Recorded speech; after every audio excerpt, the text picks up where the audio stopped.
yourself. Let it have your attention. From the beginning, you'll see what you would have hated to miss. Another recapable moment, so keep dropping the hits.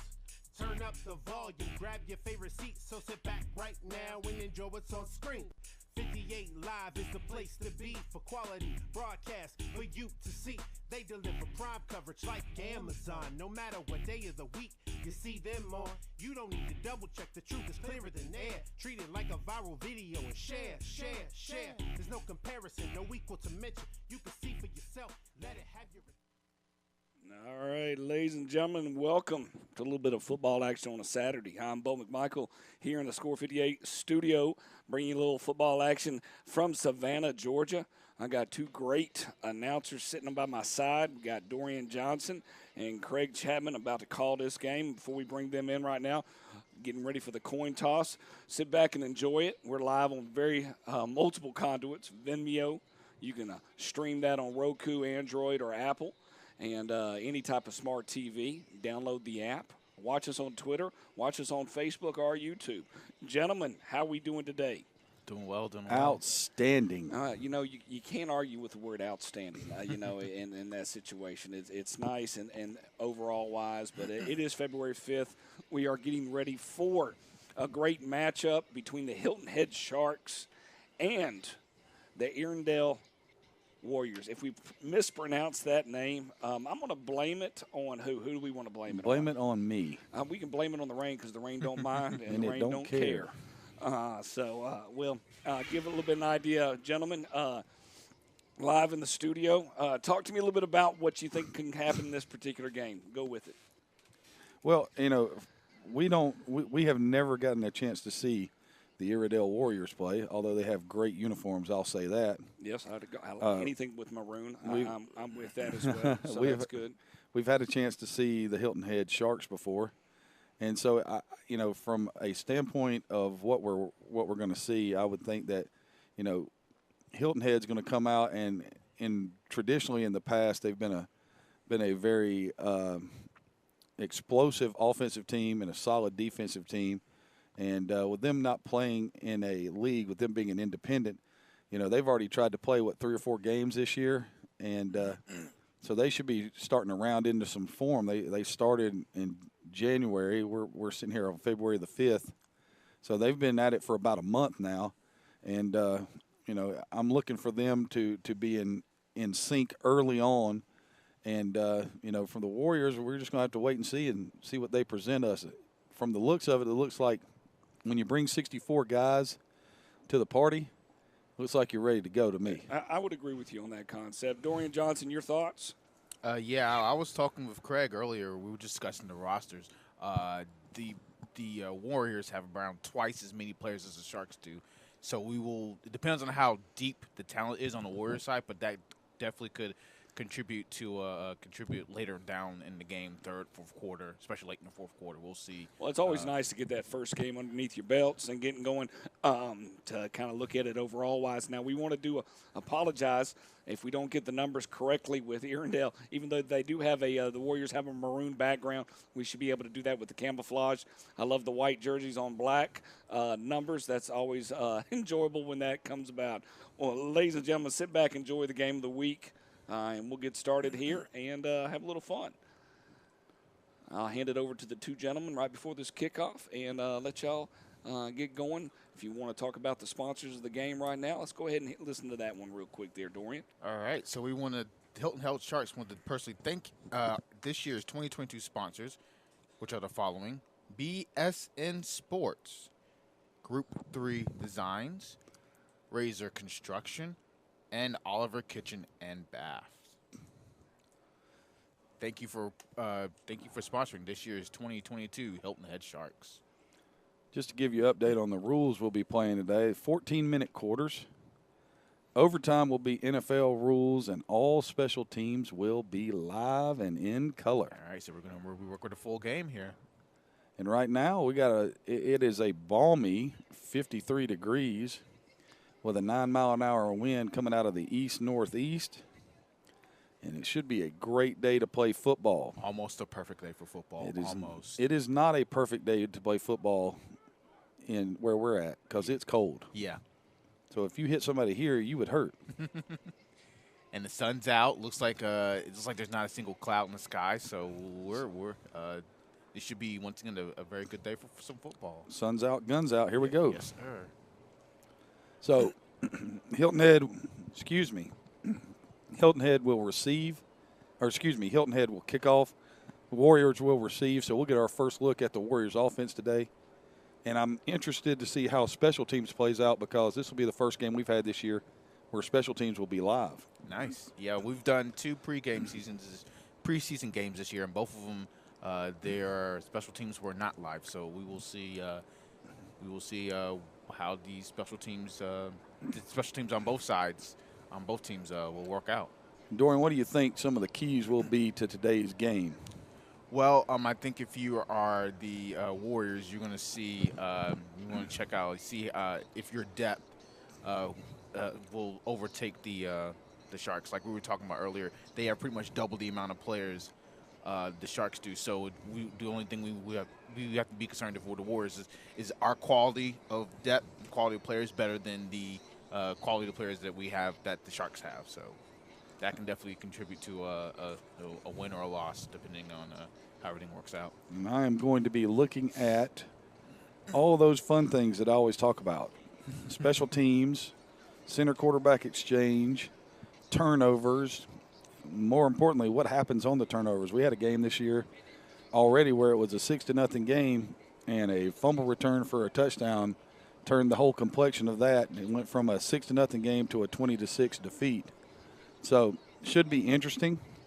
Going to have we got a nice field to call this thing off of. Should be able to give you some exact stats today. Yeah, they're playing on a college field this time. It's always nice when you got the actual yard mark. You got the yard markers and the ticks for the actual yard line. That's good stuff. Yeah, that makes our job a little bit easier. Oh yeah, I'm not complaining about it at all. All right, so it looks like that's number 21, Andrew Byam, setting to kick the ball off for the Sharks. And we're going to take a quick look at their schedule here. Yeah, the Sharks will try to play January 8th against the North Georgia Wolverines, the 15th against in the Ahmaud Arbery Classic in Brunswick. Played on the 22nd, played the Carolina Redhawks. Today you got the Iredell Warriors. Next Saturday will be the Wrens Colts. February the 19th against the Virginia Silverbacks. March the 12th against the Baltimore Lightning. And April the 16th, run it back against the Baltimore Lightning. So getting some frequent travel. They got frequent flyer miles in there for all this travel they're doing. All right, so once again, they're just get everything set up and ready to go. Let's kick this ball off here. I'm thinking this has to do with the clock.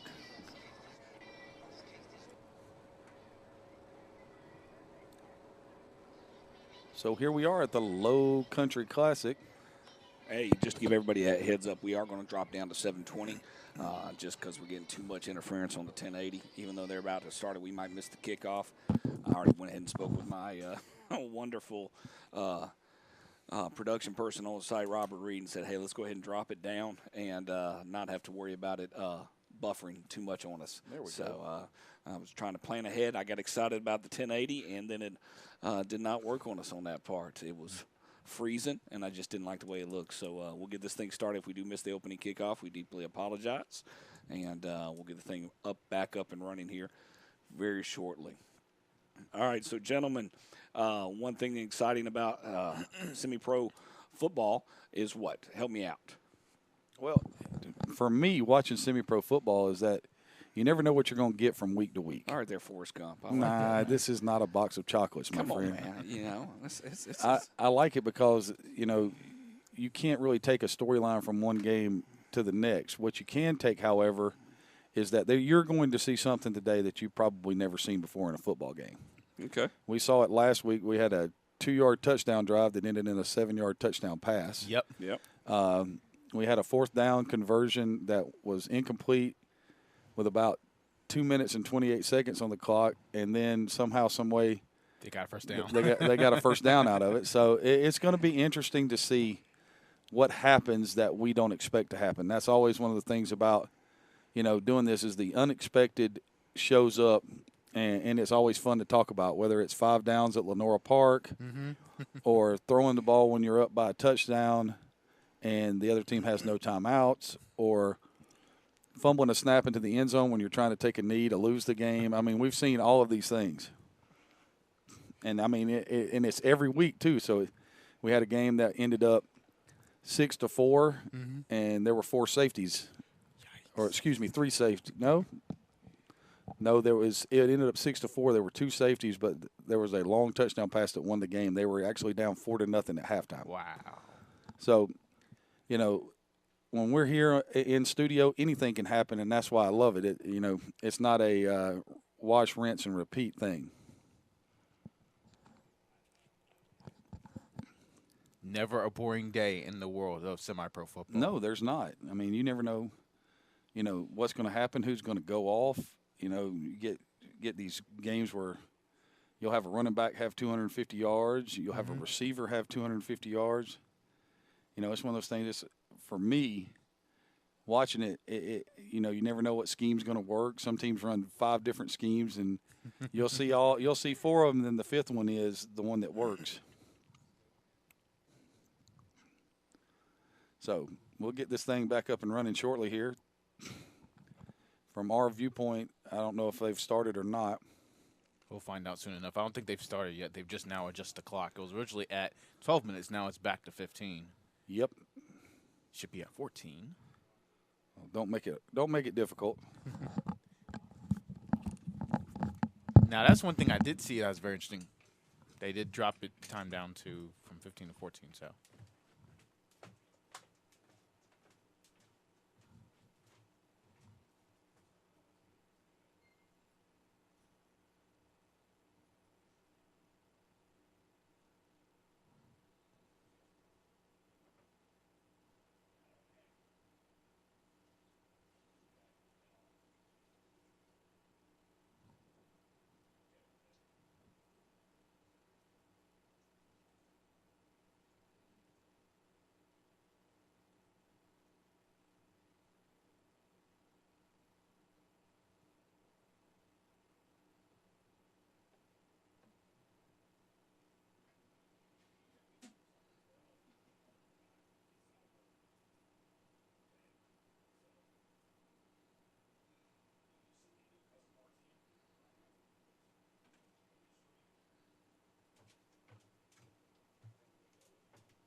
So this is, once again, the first edition of the Low Country Classic. So I was wondering if they actually have any Low Country Brawl there.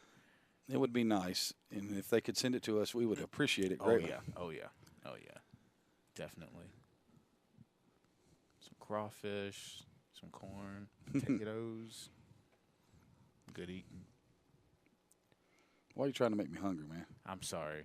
You're just trying to make me hungry. I mean, I'm sorry. I see Low Country Classic, I automatically think Low Country Boil. I'm sorry. We should get started here once again. It's 3:13 left here in the first quarter as of right now. So as soon as we get the video rolling, we will get you back to the live coverage on the campus of Savannah State at Ted Wright Stadium.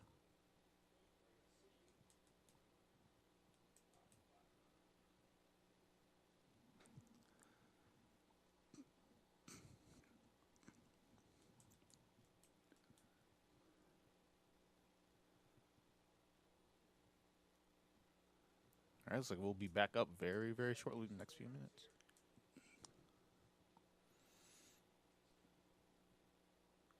So, Warriors in the eye.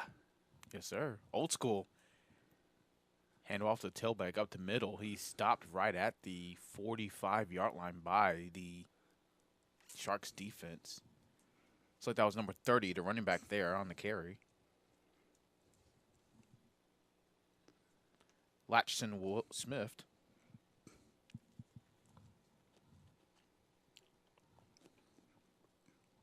We're just working on a couple technical issues. We'll get back with you here just as soon as possible. I love when everything works fine to the last 3 seconds of right before the kickoff. So we'll adjust and go back.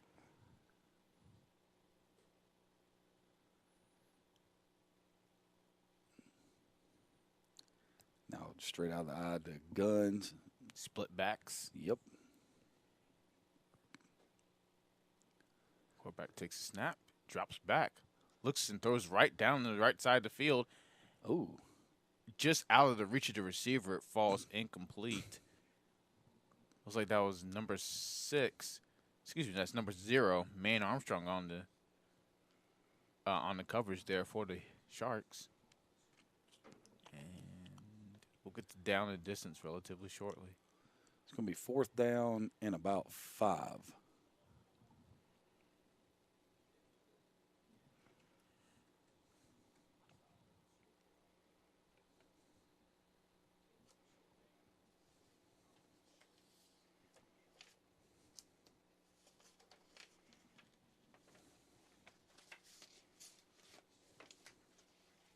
Split backs once again. Quarterback's going to take the snap, drops back, looks to his right now, scrambles to his left and looks to his left. Avoids one defender, but is dropped at around the, I'll say 44-yard line. Looks like he might have gained 2 on that play. It's now going to be a turnover on downs there, and it's 4th down and 10 now for the Sharks.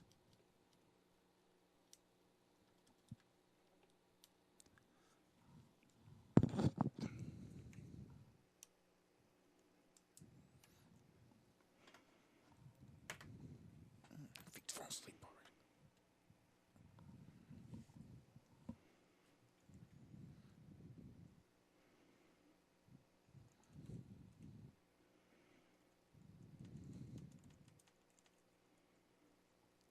All right, so once again, it's now 1st and 10 for the Sharks. They look like they're going to have the ball on the 45, their own 45-yard line.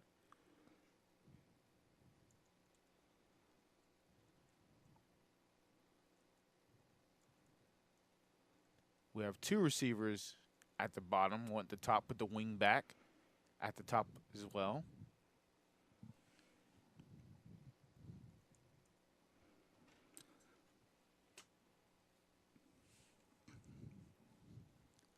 Quarterback in the gun.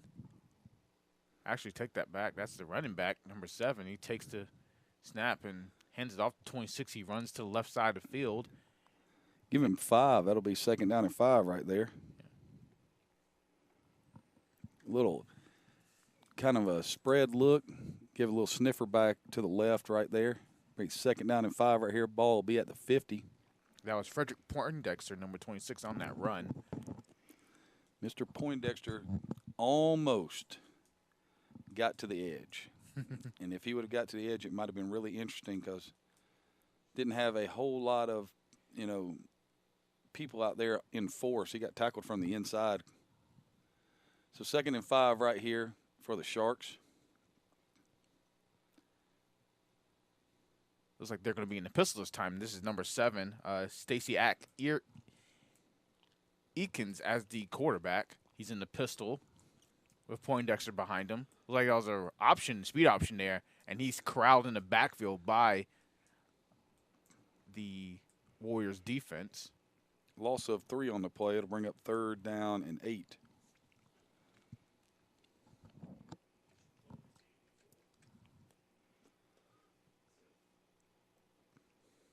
Once again, it's 3rd down and 8 now for the Sharks. 2 receivers top and bottom of your screen.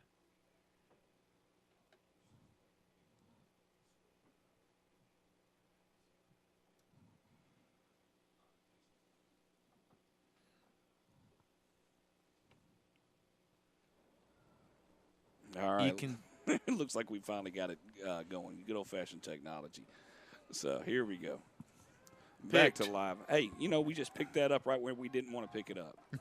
Goodness. But that's right where the Warriors wants to pick it up. Yeah, they did. So that was number 22,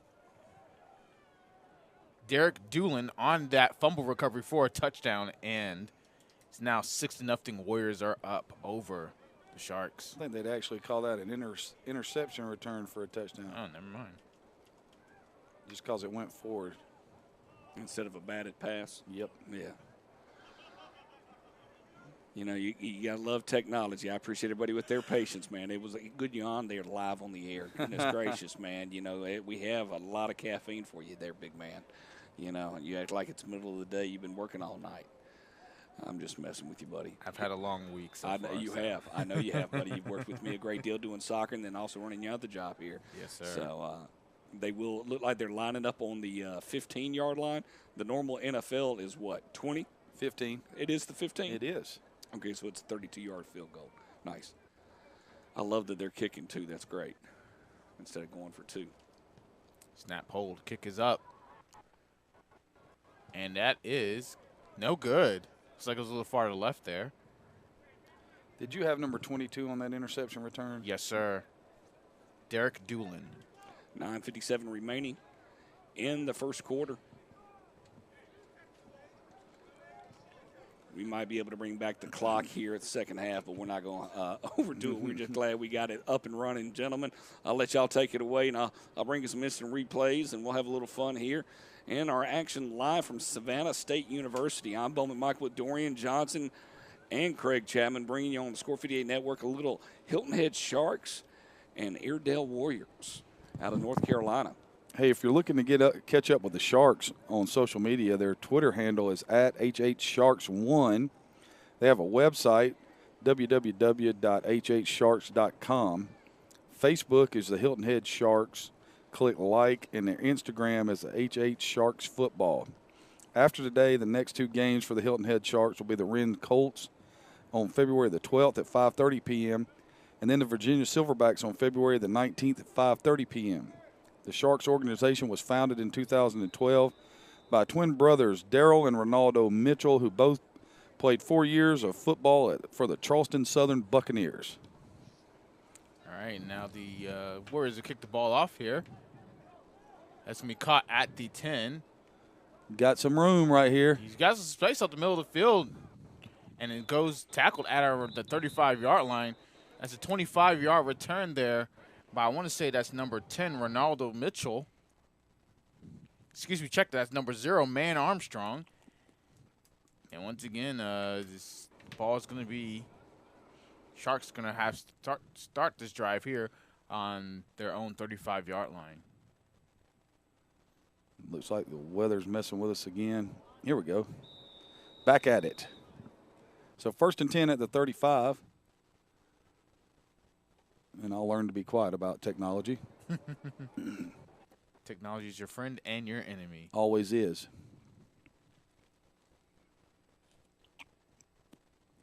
So 1st and 10 as they break the huddle.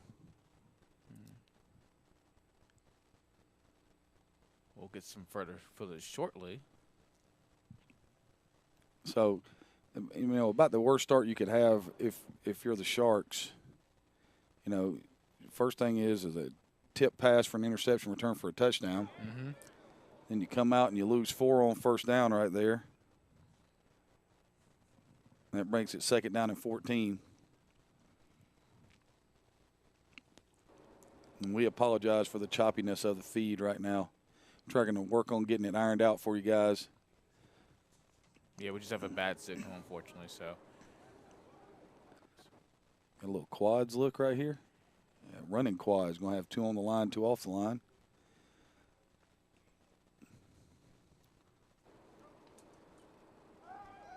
And it's a pass out to the left. That was the attempted pass. That was for number 0, Man Armstrong, but looks like that was Grant Bowles, the quarterback, overthrew his receiver. Now it's going to be 3rd down and 14. Tried to throw a little quick screen out there. It looked like it might have had a little bit in that if they could have gotten it complete. Mm-hmm. But we're going to try to restart this thing and see if we can get it rolling right. Yeah. So right now your impressions, you know, Warriors look pretty stout on defense, Coach. Oh yeah. Yeah, they definitely do. The pick 6 always helps. And there we go. We're back up. So once again, this is 3rd down and 14. We'll get the image on the screen relatively shortly. that his ball's in the gun, looks to his right, and throws the ball, and it's just short of the receiver, and it's going to fall incomplete. So it's now 4th and 14 for the Sharks, and that's not the way you want to start your second drive here with the 3 and out. We got a penalty right here. Let's see what they got.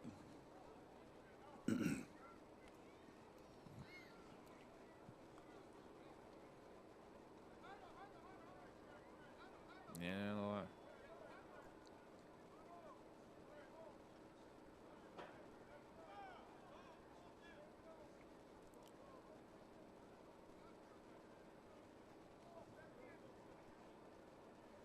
So if we have a 4th down right here, we'll get a first look at a punt today. But we'll get the call with you. We'll bring the call to you very, very shortly. As soon as the Maybe. refs figure out, the refs have to figure out the call first. Whatever it is, if it's a penalty on the offense, it should be declined because it's going to lead to 4th down.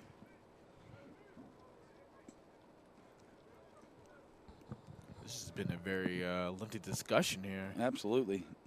I'm trying to figure out who won the ski jump in the Olympics.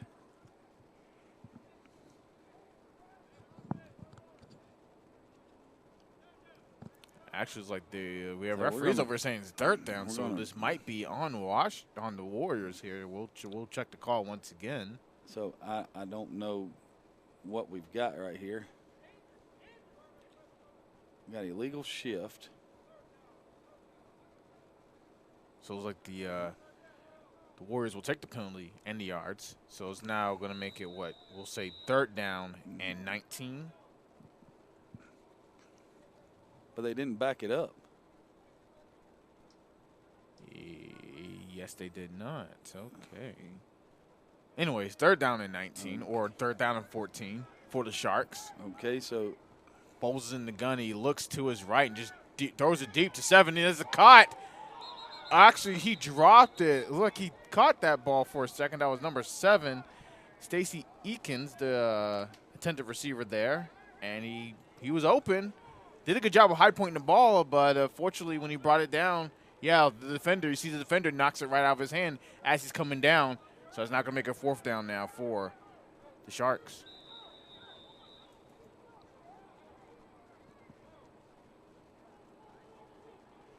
That's number 21, Andrew Bryan, back to punt the ball off here for the Sharks.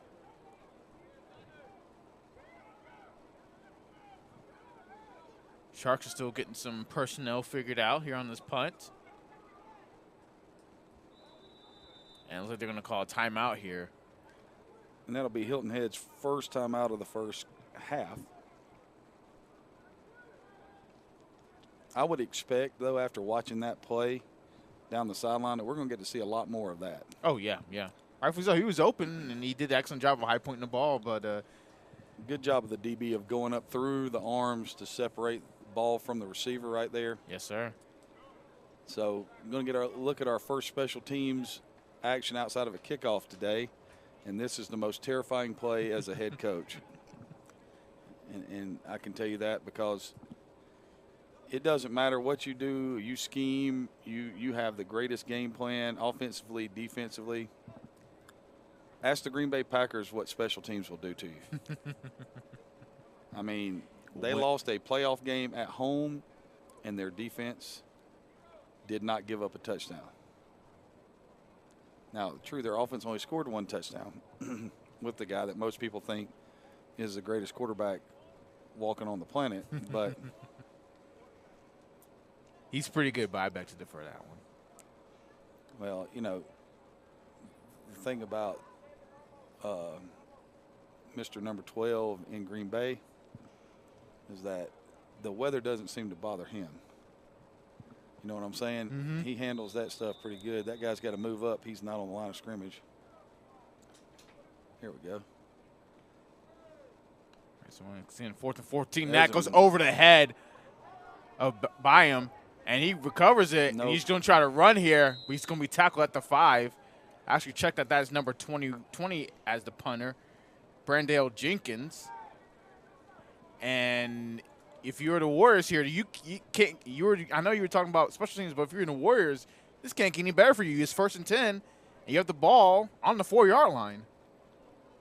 So that ended up being a minus 31-yard drive. Yikes. And now the Warriors have it 1st and 10.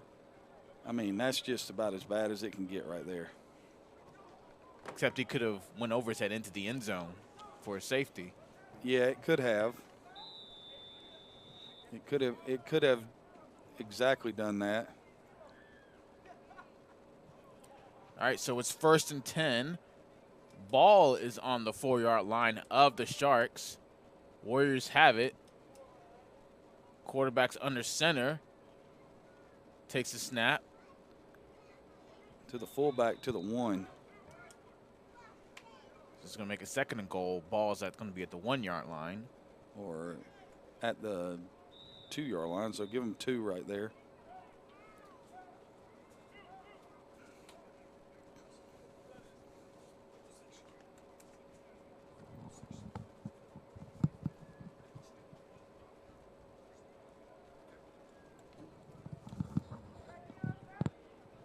So that's number 6 is the quarterback.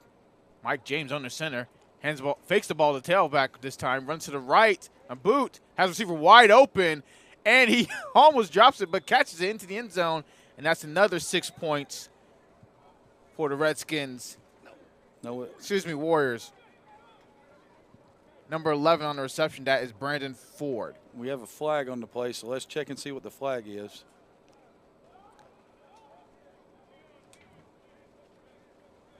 So waiting to see if this is an illegal lineman or if it is a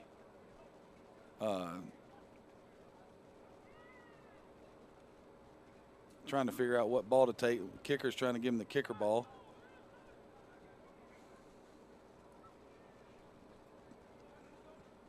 Looks like they're going to call it on the Warriors here. Personal foul, roughing the passer. Oh. But they're going to decline the penalty, and they're going to go with the touchdown. So 2 plays on that drive gets you 6 points. So now the Warriors up 12-0 over the Sharks. Now they're going to attempt the extra point here. Snap, hole, kick is up. It's no good again. Yeah, no good. To the right.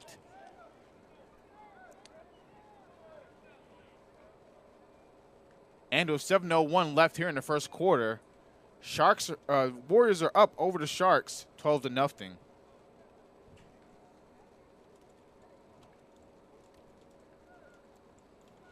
That touchdown reception was by Brandon Ford, number 11, 2-yard touchdown reception. Pushes the score to 12-0 here early in the game for the Warriors. We'll be getting ready for the kickoff right here. And just personally, the Sharks got to figure something out in a hurry on offense. Yes, they do. Don't want to start falling too behind here, especially early in the game. I mean, it has been just a nightmare so far early on for Hilton Head in this first annual Low Country Bowl Classic. All right, so Redskins are pretty much set and kick the ball off here. Back to the Sharks. That would also be the Warriors. And this kick caught at the 5-yard line. He runs up the ball to the field and is tackled at or around the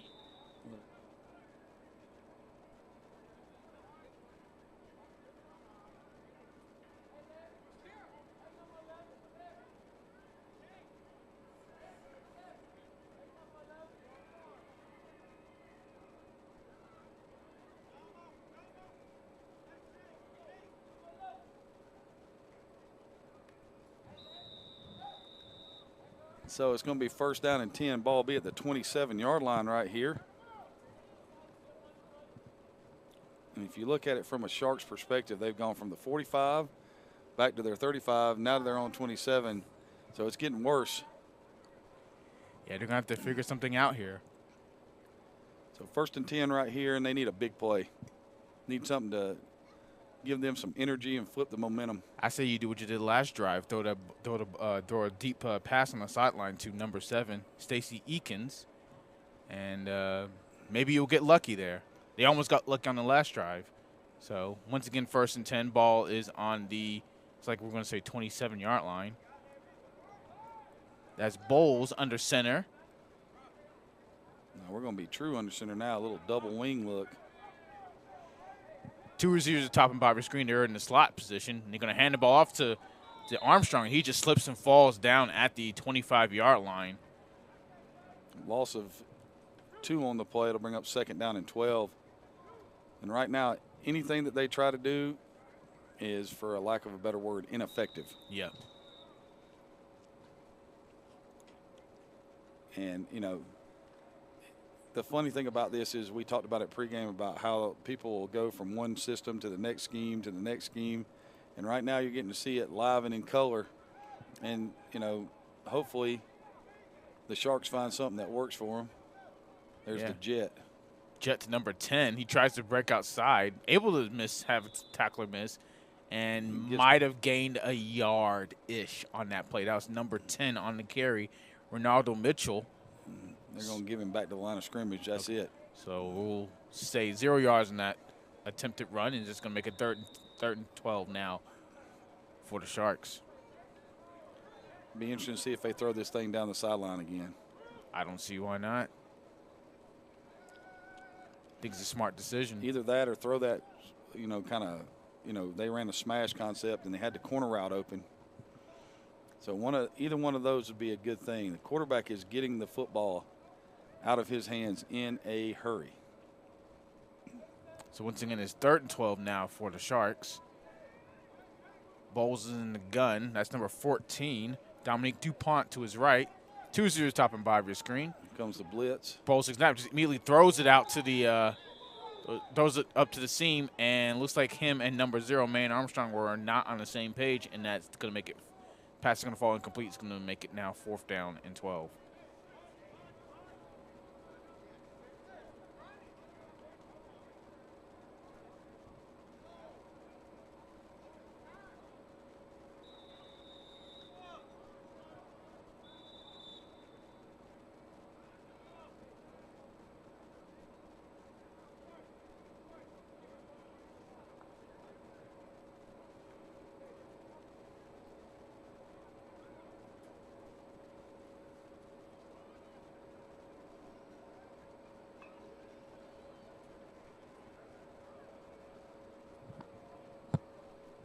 All right, so once again, looks like the Sharks are going to call a timeout, and that's going to be their 2nd of the half. They have 1 more left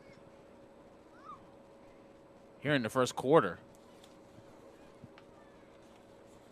So once again, we want to give you a quick run-through of their schedule so far. Today, they're playing against the Irondale Warriors. Next week is going to be the Wren Colts at their home field in Hilton Head, South Carolina. 19th of February is going to be the Virginia Silverbacks. 12th of March will be the Baltimore Lightnings, and April 16th, it will be a while from March, around a month, but they'll play the same opponent, the Baltimore Lightning. So getting ready to line up here for the punt. And, you know, we haven't seen the Warriors on offense for a while. So, you know, they had a pretty decent opening drive. But, you know, this right here, like we talked about the first time, most terrifying play in the head coach's, you know, whole week leading up to the game. And it was very terrifying for the Sharks last time they brought the punt team. It was. Snap over the head of number 20, the punter, Brandel Jenkins, and resulted in them having to recover the ball on their own 4-yard line. So Jenkins is back, takes snap and a punt this time. It's going to be a short, high punt. It's caught by his own teammate. Looks like that's number 9, Jarvis Singleton, at their own, we'll say 43-yard line. So once again, the Warriors are going to have the ball in prime real estate on the other side of the 50-yard line. See right here in the stats, I mean, they have 16 points and have done very little offensively. They haven't really needed to. We have 10 total yards here by Arondale, with only 2 yards passing, but it still resulted in 1 touchdown. And you do have to remember they did have that interception return for a touchdown by number 22, Derek Doolin. So So now the Warriors have it 1st and 10. Ball is on the 44-yard line of the Sharks. It's number 5 on this 6 on the center, Mike James, hands the ball off. He's tackled there by number 14 from the Sharks, Dominic DuPont. Gain of about 3 on the play. Bring up 2nd down and 7.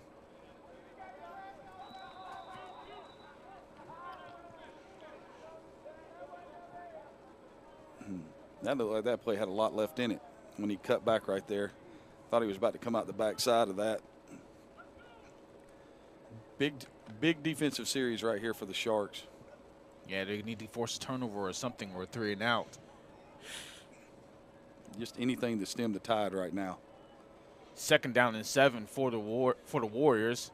Probably the most interesting thing is neither team has recorded a 1st down yet. No, they have not. So, I mean, when you talk about how putting a drive together, it looks like they're going to get that first down with the Warriors here, which is very interesting. And a little number 50 hobbling off right now.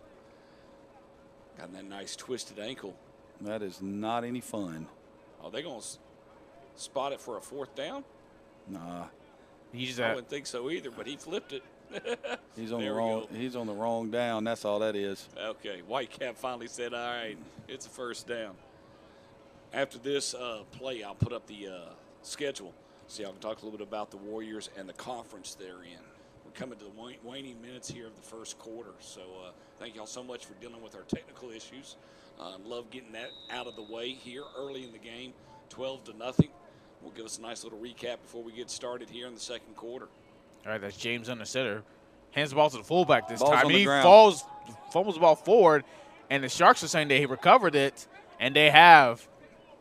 Costly penalty there by the Warriors is going to result in it being a 1st down for the Sharks. So they're going to have the ball on the 33-yard line.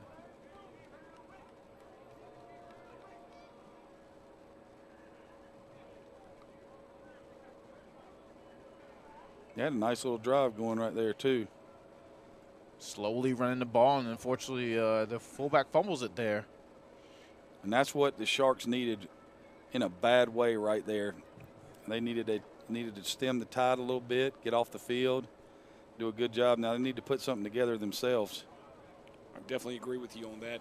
One of the things that you always talk about, Craig and Dorian both, you got special teams, but the hand quarterback center exchange and handing it off to that running back, especially when you have it. This is the first go-around for these teams to be able to get that nice little groove, because you get 2 or 3 practices maybe a week, probably more like 2. You got the reverse. Ooh. And he goes nowhere on that play. That's big number 74, Kevin Bridgewater, on the tackle there. And they're going to lose around 5 yards. Yeah, 5 yards on that play. They're going to make it now 2nd down and 15 for the Sharks.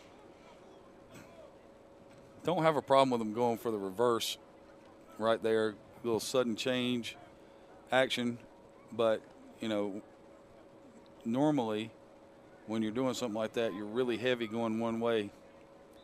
And so far this afternoon, nothing that Hilton Head has tried to do has worked. Let's see if we get something going here. 2nd down here for the Sharks. Ball's on the center once again. Toss sweep to the right. That's Poindexter on the carry, and he looks like he lost yards again. I'm going to say lost a 4 on that play. And you would be correct. It'll bring up 3rd down and 19. Right now, Iredell has everybody at the line of scrimmage. And I mean everybody at the line of scrimmage. Looks like they're challenging the Sharks to, beat them deep. Until they do it, that's exactly what's going to happen. Anything early down has so far been run for Hilton Head, so they have only tried to throw the ball, 1 time on 2nd down so far today. So once again, this is 3rd down and 19 for the Sharks. Bowles in the gun, just takes a snap and throws it. And that should be a pass interference call there. You hear the fans there screaming for the call. number 35 from the Warriors, 36, Jesse Truman, was a little early there. Yeah, it was definitely early, and we'll leave it at that. Oh, looks like they might have changed their mind with the flag call here. I think they threw it. I saw the receivers clapping.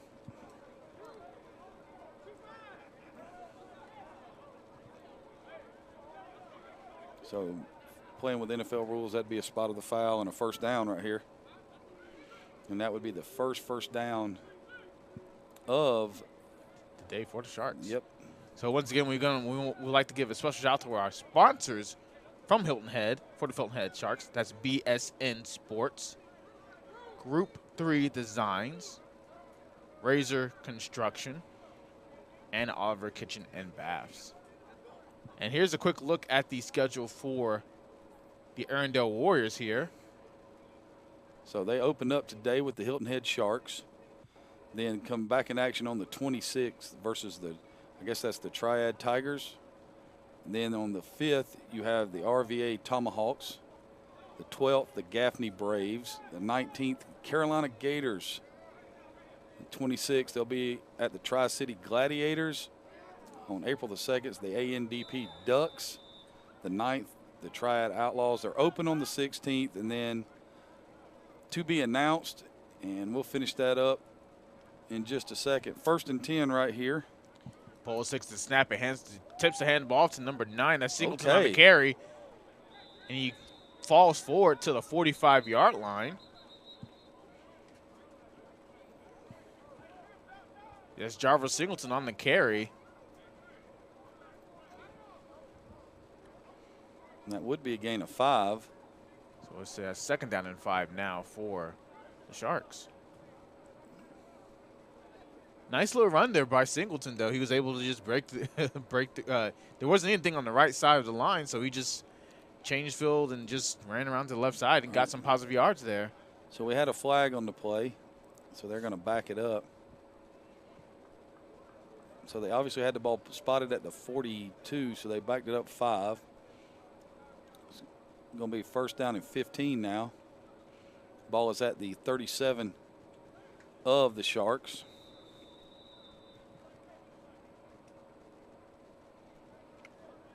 So once again, it's 1st down and 15 now. Bowles is under center. Ball on the 37-yard line. Looked like they were trying to hand the ball to Singleton, and he, due to the pressure from the D-line, gets nowhere there. Loss around 5 on that play. Where are they marking this thing at? Looks like they're going to say 32-yard line. Excuse me, 33-yard line. So it's going to be a loss of 4 on the play. That's now going to make it 3rd down and 19. I think it's only going to be 2nd. Oh, excuse me. So 2nd down and 19 right here. And, you had a positive, positive play on 1st down, whether it had been 3 or 4 yards. And then you come back and try to run the same play. You lose 4. And that'll take us to the end of the 1st quarter right there. Your score at the end of the 1st quarter, the Iredell Warriors 12, the Hilton Head Sharks nothing.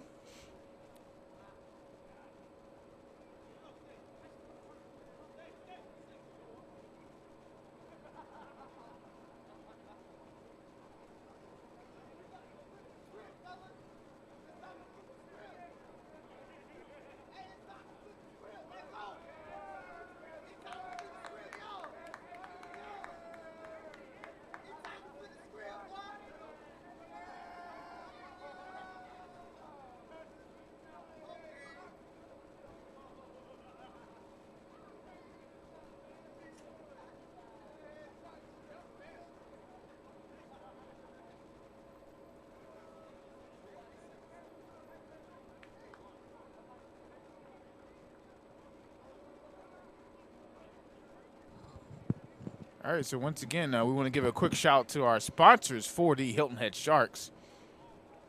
BSN Sports, Group 3 Designs, Razor Construction, and last but not least, Oliver Kitchen and Baths. Thank you for sponsoring this year's 2022 Hilton Head Sharks. So we're back here for the first Low Country Classic between Arendelle Warriors and the Hilton Head Sharks. As Bowles going to take a snap, and that's going to be caught at the 35 by the Warriors and returned all the way for a touchdown. That's number 30, Latchson Smith, with the pretty much 31-yard interception return for a touchdown. And Smith did an excellent job of just reading that screen there, that bubble screen there, just taking the ball for himself and taking it all the way to the crib. That's now going to make it 18-0 Warriors over the Sharks. And they're now going to attempt the extra point here.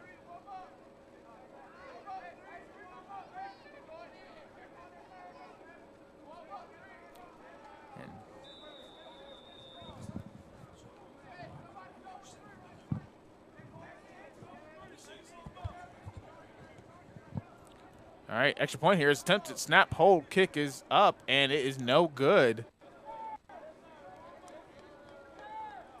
First play, second quarter, winds up being a negative play for the Sharks. As once again, number 30, Latchison Smith takes that ball 31 yards for a touchdown off the interception. That's definitely not the way you want to start out second quarter here. No, it is not. And, you know, unfortunately, when I saw that, what was happening, it was like, uh-oh. I could see him. He read that bubble screen, you know, right out of the hand.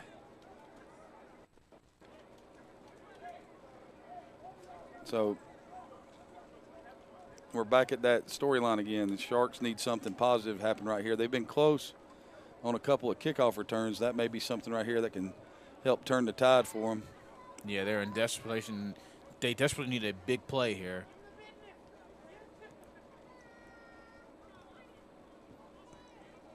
One thing I'll say is that, you know, by missing the extra points, they're not running off and hiding right now. You know, looking up at the scoreboard and seeing 18 is a whole lot different looking up at the scoreboard and seeing 21. Yes, it is. And I know everybody at home's like, it's still 3 scores. Yes, it is. But it can be 3 scores in a different way. 2 touchdowns, 2 two-point conversions, and a field goal wins the game. But you got to get stops. Yep. And here we go. Warriors kicking the ball off to the Sharks. It's going to be caught at the 20-yard line. Returns the ball, makes the defender miss, still running up the middle. And he's going to fall down at the 46-yard line. Nice return there by number 0, Man Armstrong. We will give him, say, 25, 26 on that return. I agree. And it's now going to be 1st and 10 for the Sharks. They're in good field position here. Let's see if they capitalize on it.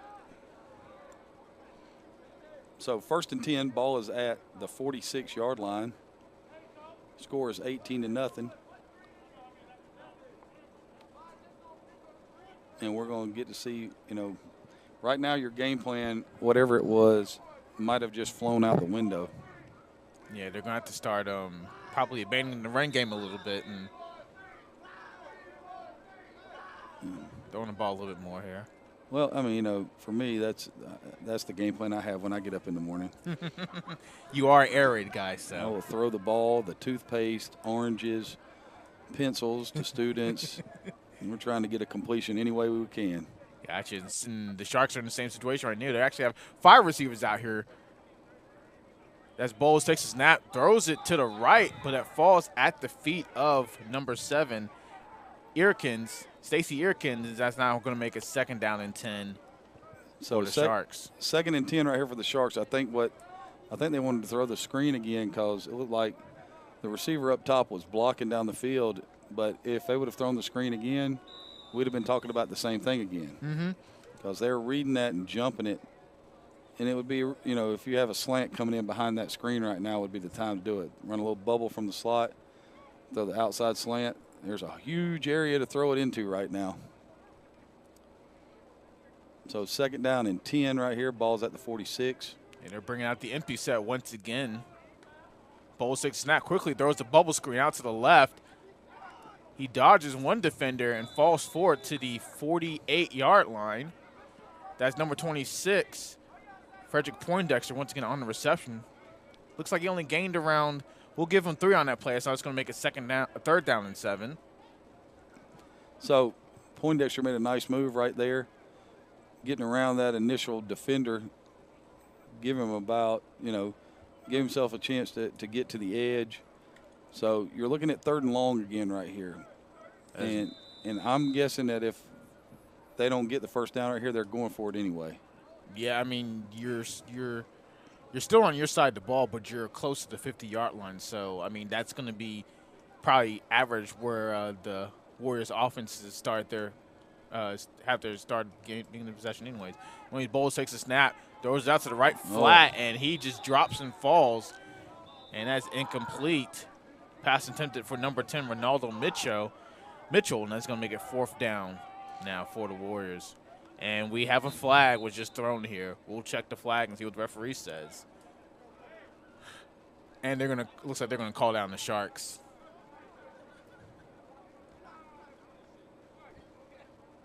Did they just kick the quarterback out of the game? It looks like they might have, because he is furious. Bowles is absolutely furious. That is not. That's exactly what you don't want as the Sharks either. Your starting quarterback might have just gotten kicked out of the game, and they've been struggling offensively. And now you got the 15-yard penalty, so you have to punt.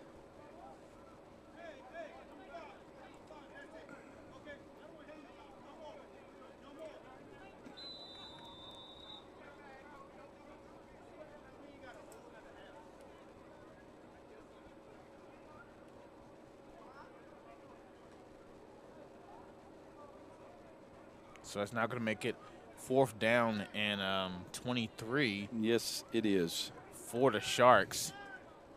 It's like that's number 20, Brandel Jenkins, back to punt the ball off for the Sharks as they get the correct personnel on the field. We'll see if they can get this punt off and maybe pin the Warriors back a little bit deeper. Everybody from Iredell is at the line of scrimmage. And they're going to try to pull block for you. So he gets the ball off, and this is short punt. Bounces, gives the Shark bounce, and rolls all the way down to the Warriors' own 43-yard line. So that's going to make it 1st down and 10 now for Arendelle. So 1st and 10, ball be at the Warriors' 43-yard line. And this is how we got here. The Warriors have returned 2 interceptions for a touchdown. There was a block punt, bad snap, however you wanted to call it, that set them up at the 4-yard line. And so far, as you can see, not a whole lot of offense today. The Sharks have amassed, 44 yards. And right now, the Warriors have only had 20 yards, but they haven't had to do much because they've been picking off passes and running for touchdowns. Defense sorry wins about championships. that was negative 42. Negative 44. Yeah, 42 now after this thing. Total yards by the Sharks, negative 42. Yeah, it looks like. But I'm not saying anything. I'm just. Giving I understand. I hear you. So that's a timeout for the Warriors right there. So, when we're taking some, time right now, look at the Carolinas Elite Football Conference or Football Alliance, and as you can see, you got the Gaffney Braves, the Triad Tigers, the ANDP Ducks, the Triad Outlaws, the Carolina Gators, the Tri-City Gladiators, and the Iredell Warriors all in this conference. And, it looks to be a pretty stout conference just judging by what we're getting to see here today from the Warriors end. And it should be a lot of exciting football right there and some great logos, man, just letting you know. Yeah, I'm definitely a fan of the anyways, it's 1st down and 10 still for Arendelle. Ball is on their own 42-yard line. They hand the ball off to the tailback. He breaks the tackle and falls forward all the way to Sharks' 48-yard line. That is number 20. James Cloud on the carry, and it's going to 1st down now for the Warriors. No, I think they're going to give him 9. It'll be 2nd and 1 right here. So that's the first play after the fumble that they've had it. So Give him 9. Well, they backed it up. They're going to give him 8, so it'll be 2nd and 2. And they're trying to go a little tempo right here, trying to speed the game up. Not a bad call. James in the gun. Takes a snap. Drops and looks to his left. Throws deep. Has a receiver open and has knocked away at the last minute there by number 21 of the Sharks, Andrew Byam. And now it's going to be 3rd and 2. Excellent coverage there by Byam, though. He was able to – he had to step back on the receiver, but he was able to recover here. And he did something that a lot of defensive backs won't do. He turned his head, found the ball, and made a great play of knocking it away. So I love the call from the Warriors, though. Short down and distance. You feel like you got a waist down. Take a shot down the field. Feel like you got 2 downs to pick up 2 yards. And we're going to go back to running their little zone read. And he might be short there. Might have gained a yard. I think he's going to get 1. I think it's going to be 4th and 1. Yes, nice tackle there by number 11, Byron Smasham. And smash him he did. Yeah, excellent tackle from him. And we have a player down on the field. That's the reason for the stoppage in play right here. So 4th and 1 as we're at the game of the week here with the Hilton Head Sharks and the Iredell Warriors. And a big play right here if you're the Sharks on defense. 4th and 1, and I'll tell you this from experience, if I've got an 18-point lead and it's 4th and 1 right here, the play caller in me is thinking right now, I've got a 3-touchdown lead. I feel pretty good about my defense. This is a play fake, and we're throwing to try to score a touchdown and put this thing away. Yeah, that would be a gutsy call there, but also at the same time, I wouldn't blame anybody making that call either. Anyways, 4th and 1. James in the gun. He looks like he's about to throw the running back and left. Now he's going to just take off and run and get the first down here. Whoa. He's going to be out at the, I'll say, 37-yard line, and that's going to make a first down for Erindale. That's an 11-yard run and a first down. Nicely done. So they went for it. They went for the home run. And he didn't like what he saw, so he pulled it down. Oh, they marked him all the way down where? They're going to say that close to the 35. To the 35, so that's a 13-yard run. And that right there is the longest play of the day by far.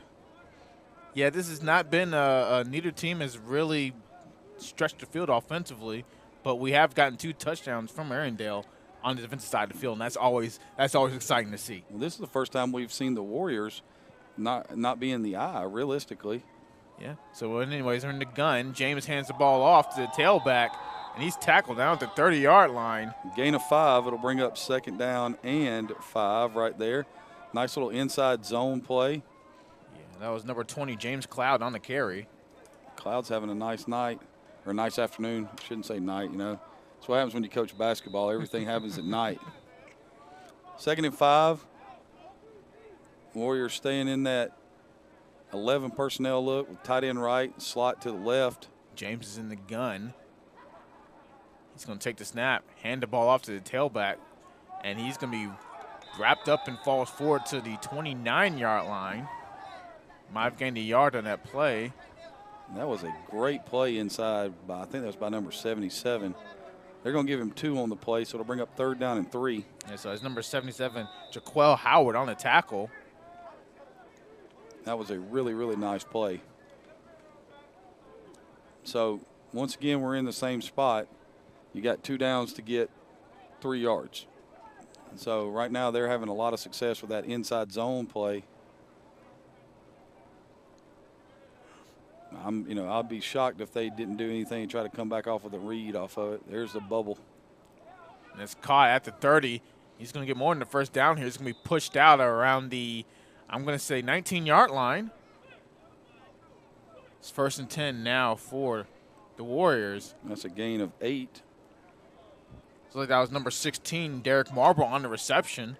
And another first down for the Warriors, and the best offensive drive of the half. Yeah, they decided to go from under center to being was a spread wide open. So that's giving them plenty of success so far this drive. Read option there by James. He tucks it in, runs over the defender, and falls forward to the 2-yard line. Excellent run there by Mr. Mike James, the captain for the Warriors. He gets another big first down there. We're going to check the replay and just watch how he runs over the defender right around the 10-yard line. All the way down to the 2, so 17 yards, another first down. You know, we've got a player down for the Sharks.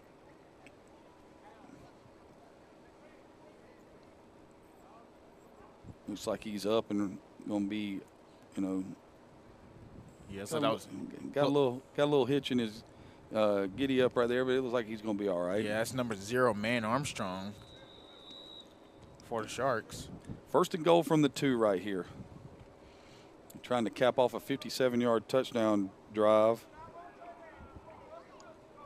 And it's like they're going back to the gun here. 9th play of the drive. Running back to the left of the quarterback, Mike James. Takes a snap, fakes the handoff, and he's just met in the backfield this time by a corral of Sharks, led by number 14, Dominique DuPont. That was double A-gap blitz. It'll be second and goal from the 5. And on the goal line, that is a really hard blitz to handle if you're not in a compressed set. Mm-hmm. Well, it looks like they just had they came out in 11 personnel once again, or tied into the left side, and that's once again handling that blitz is just a very difficult thing to do. Be interesting to see what they do. They've gone in the huddle to see if they change. Yeah, they've definitely changed personnel right here. Go heavy here? Yes, they are. They are going heavy. And it looks like they're going heavy Wildcat here. That's what it is. Running back takes the snap. That's number 20. Has a little bit of space here, and he pushes forward. Flag. And he's down to the 1, but there is a flag on the play. We'll check the referee and see what he says. But my guessing that's going to be a holding there.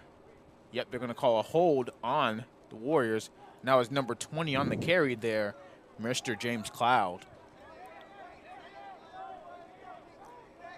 So if it's from the 4, that'll back it up 10. So it'll be second and goal from the 14.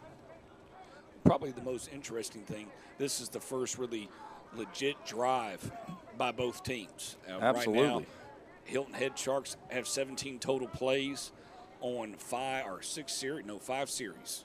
Yep. And because of those 2 turnovers on interceptions, you know, this is realistically the Warriors' 4th series. And what play number are we on right now? This will be the 10th play of the drive. Well, I'll tell you one thing. As a person that be grabbing my kneecaps and taking some deep breaths if I was on defense. And here's the thing. With missing all the extra points that they've missed, you're looking at second and goal now from the 15. If you don't get this on this down or the next down, are you going for it, or are you going to get, you know, you're going to trust your kicker? All right. James takes a snap, throws a fade to the left corner, and that pass is going to fall incomplete. But there is another flag on the play. That pass was attempted to number 16, Derek Marble on that. My guess is they're going to call pass interference on the Sharks. And there's going to be pass interference, and it's going to take the ball down because it's in the end zone. It'll be at the 1 yard line, right? They're going to have the ball at the 1 yard line based on NFL rules. And that is what we are playing. They're discussing it real quickly, and we'll. No, I think they're going to stick with this call. Whether or not I like the call is a whole nother story, but I'm at a truce with the referees now. I have a truce that lasts till August. I didn't say anything about officials or umpires in that truce, just football referees, okay? Everybody understand that. First and goal now from the 1 yard line. Warriors trying to get everybody set up so we can go and run the play here. We're waiting for the referees to get everybody to get set. Now they're going to get the same blitz they got in the first time right here. They're going to get right up the middle. James in the gun takes the handoff, and he's in. Yep, quarterback power, and that results in another touchdown for the Warriors. That's going to put them up now 24-0 over Hilton Head. Warriors kept it simple there. They just did a nice little quarterback power, and number 20, the tailback, James Cloud, did an excellent job of leading up into the Sharks defense. Once again, it's now 24-0 Arendelles over Hilton Head. Now they're going to attempt the extra point here. They've missed the last 3 previous extra point attempts, and let's see if they get this one here.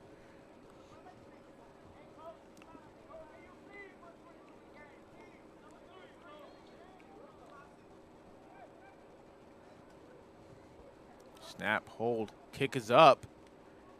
It looks good, and then they're going to actually say that he missed the kick. So once again, that's the 4th straight missed extra point attempt here, and it looks like there is a flag on the play. That was a 12-play, 77-yard touchdown drive for the Warriors. And the touchdown came from a 1-yard run from number 6, the quarterback, Mike James. Looks like they're going to call offsides here on Hilton Head. So I guess they'll move the ball up 5 more yards, and we will retry the kick. Maybe that will help out the kicker here. And that's rough right there. If you've had this thing and you've been playing for about a month right now, one of the things you would not expect to do is be to line up offsides on an extra point. You know, it happens in we've seen it happen in NFL games, so it happens, but that's one of those things you don't expect. Yeah. And we'll get a second attempt here at the extra point for Arendelle. Snap, hold, kick is up. Looks like that was partially blocked there by the Sharks, and once again they miss their 5th straight attempt at an extra point here. It only goes down as 4, but you're right. That is the 5th straight missed extra point. And, you know, it's one of those things. If you look up on the screen, you can follow the Hilton Head Sharks on Instagram, Facebook, or Twitter. You've got the call signs there for them. Go and like them, follow them, and enjoy Hilton Head Sharks football in the 2022 season. So 24-0 right here. Warriors ahead of Hilton Head. And, you know, we'll say it again. Something's got to happen to turn this thing around for them. You know, that was, as, you know, Bo came on and pointed out, made a good point. You know, that's the first real drive of the game. Yep. That was a 12-play, 57-yard touchdown drive. And in that drive, you had 4 first downs. All right, you had the 2 longest plays of the game, a 13-yard rush and a 17-yard rush. You had a key penalty, you know, in there, and it was just one of those things where, you know, you're looking for anything that comes from it, and you know, they got the break when they needed it. Let's just say that. Yeah, I mean that's how. Doesn't matter how you get in zone, just manage to get in zone. Yep. And they kicked the ball off here. It's going to be a pooch kick recovered by the Sharks at around the 4-yard line. As number 21 trying to outflank everybody. Now he cuts, jukes, and just pushes forward and out of bounds at around, I'm going to say, just inside the 49-yard line. Well, I thought he was about to lateral that thing. He looks like he was for a split second there, as you see on the replay. Had a teammate to his left. He made some of the best moves in a 3-yard span to gain another yard. That was. We've got another flag on the play. And make sure you stay with us at halftime. We'll have a new segment. Very interesting segment. 25 seconds on the clock. We're going to have some open discussions known as the JMO. Just my opinion here on Score 58 Network. Did you just throw a medicine ball at us? I did. But it came out, it was a TV, a metal ball. It's a metal ball. Okay. A metal medicine ball. Yes, I mean, it's really get that energy going here. As Marty McFly would say, that's heavy. It's definitely heavy. So they're going to call holding call on the Sharks here, so they're going to lose 10 yards off that return there by number 21, Andrew Byam. And they will start at their own 32, 1st and 10. And it has been one of those halves. And if you can hear the sounds of the game, the coaching staff from the Sharks is getting it from their own fans. And I've been there, and I know exactly what that feels like. Well, they've struggled offensively. They've unable to really get the ball moving or anything like that. The passing game hasn't worked. The running game really hasn't worked. So I understand as a fan for especially your home team, you're definitely a little frustrated and upset at the results that you're seeing on the scoreboard. Yep. So anyways, it's 1st and 10 now for the Sharks. Like that's number 10 now as the quarterback, Ronaldo Mitchell for the Sharks. And Bowles is actually back in, but he's in as a slot receiver. Takes a snap, runs to their left. Option pitch number 0, man Armstrong, but it looks like he didn't get much there, maybe a yard. Lost one, 2nd and 11. So it's 2nd and 11 now for the Sharks. I like the idea, though. They've been getting heated up the middle, so try to get to the edge. You know, see if you can get to the outside. They've got everybody in the box. They're, as you said earlier, they are, you know, daring you to throw the ball deep. So, you know, my whole thing about this is when you're failing inside, when you're having a hard time inside, you know, spread them out and snap it to somebody and let them get a chance to find a gap. Bowles is back in his quarterback, takes a snap, does a toss sweep to the right to Armstrong, and he gets nothing on a play. Actually loses a round 2 on that play. I think they're going to mark him at the 30, so they're going to give him a loss of 1, and that'll be 3rd down and 12. But if you watch this at the snap, Dorian, if you watch this, count how many people there are in camouflage jerseys at the line of scrimmage. This looks like Rex Ryan or Buddy Ryan calling defense. There are people standing there thinking, there's not enough people to block me. I'm getting a free run right here. They're playing man on the outside. I mean, they're just challenging Hilton Head right now. Yeah, and Hilton Head is really giving them has responded very little to the pressure that they've been getting from Arendelle. So anyways, it is now 3rd down now for the Sharks. Bowles is in the gun. Looks like that's 14. Dominic DuPont to his right. He quickly just takes the ball and just throws it a quick out there to number 10, Ronaldo Mitchell, and he's pushed out at around the 36-yard line. So not a bad play call there. Well, the problem is they gained 5, and it was 3rd and 12, so now it brings up 4th and 7. Do you go for here, Coach? I wouldn't, but I wouldn't go for it here depending on what the time is. It looks like we have to approaching at least underneath 5 minutes here. That's just my rough guess. So I thought they were going to call timeout. It looks like they did not. So let's see what we got right here. They're rolling the clock. Ball's at the 35. It's 4th down and 7. Yeah, I got to get to the 42 to get the 1st down here.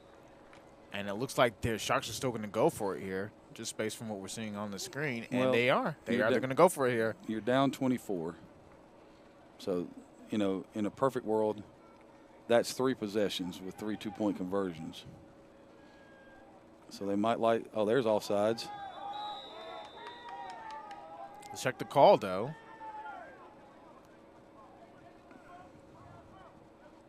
Looks like we had a receiver from Sharks also jump early as well, but we'll see who they're going to call on first. This referee down here is singling offsides. So that's going to make it 4th and 2. That's huge there then. Yeah, they're going to call offsides on the Warriors. 4th and 2 now. 3rd penalty of the game on the Warriors. 1:35 remaining here in the first half of ball game. And that's the reason why they're going for it. Yep, 1:35 remaining.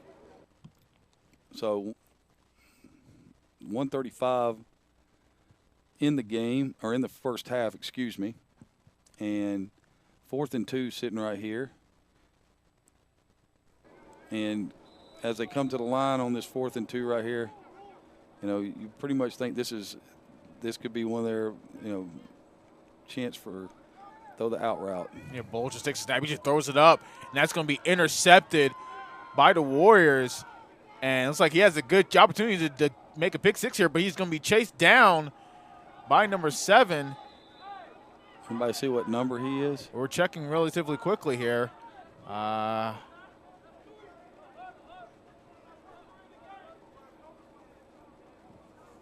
Didn't get a chance to see the number.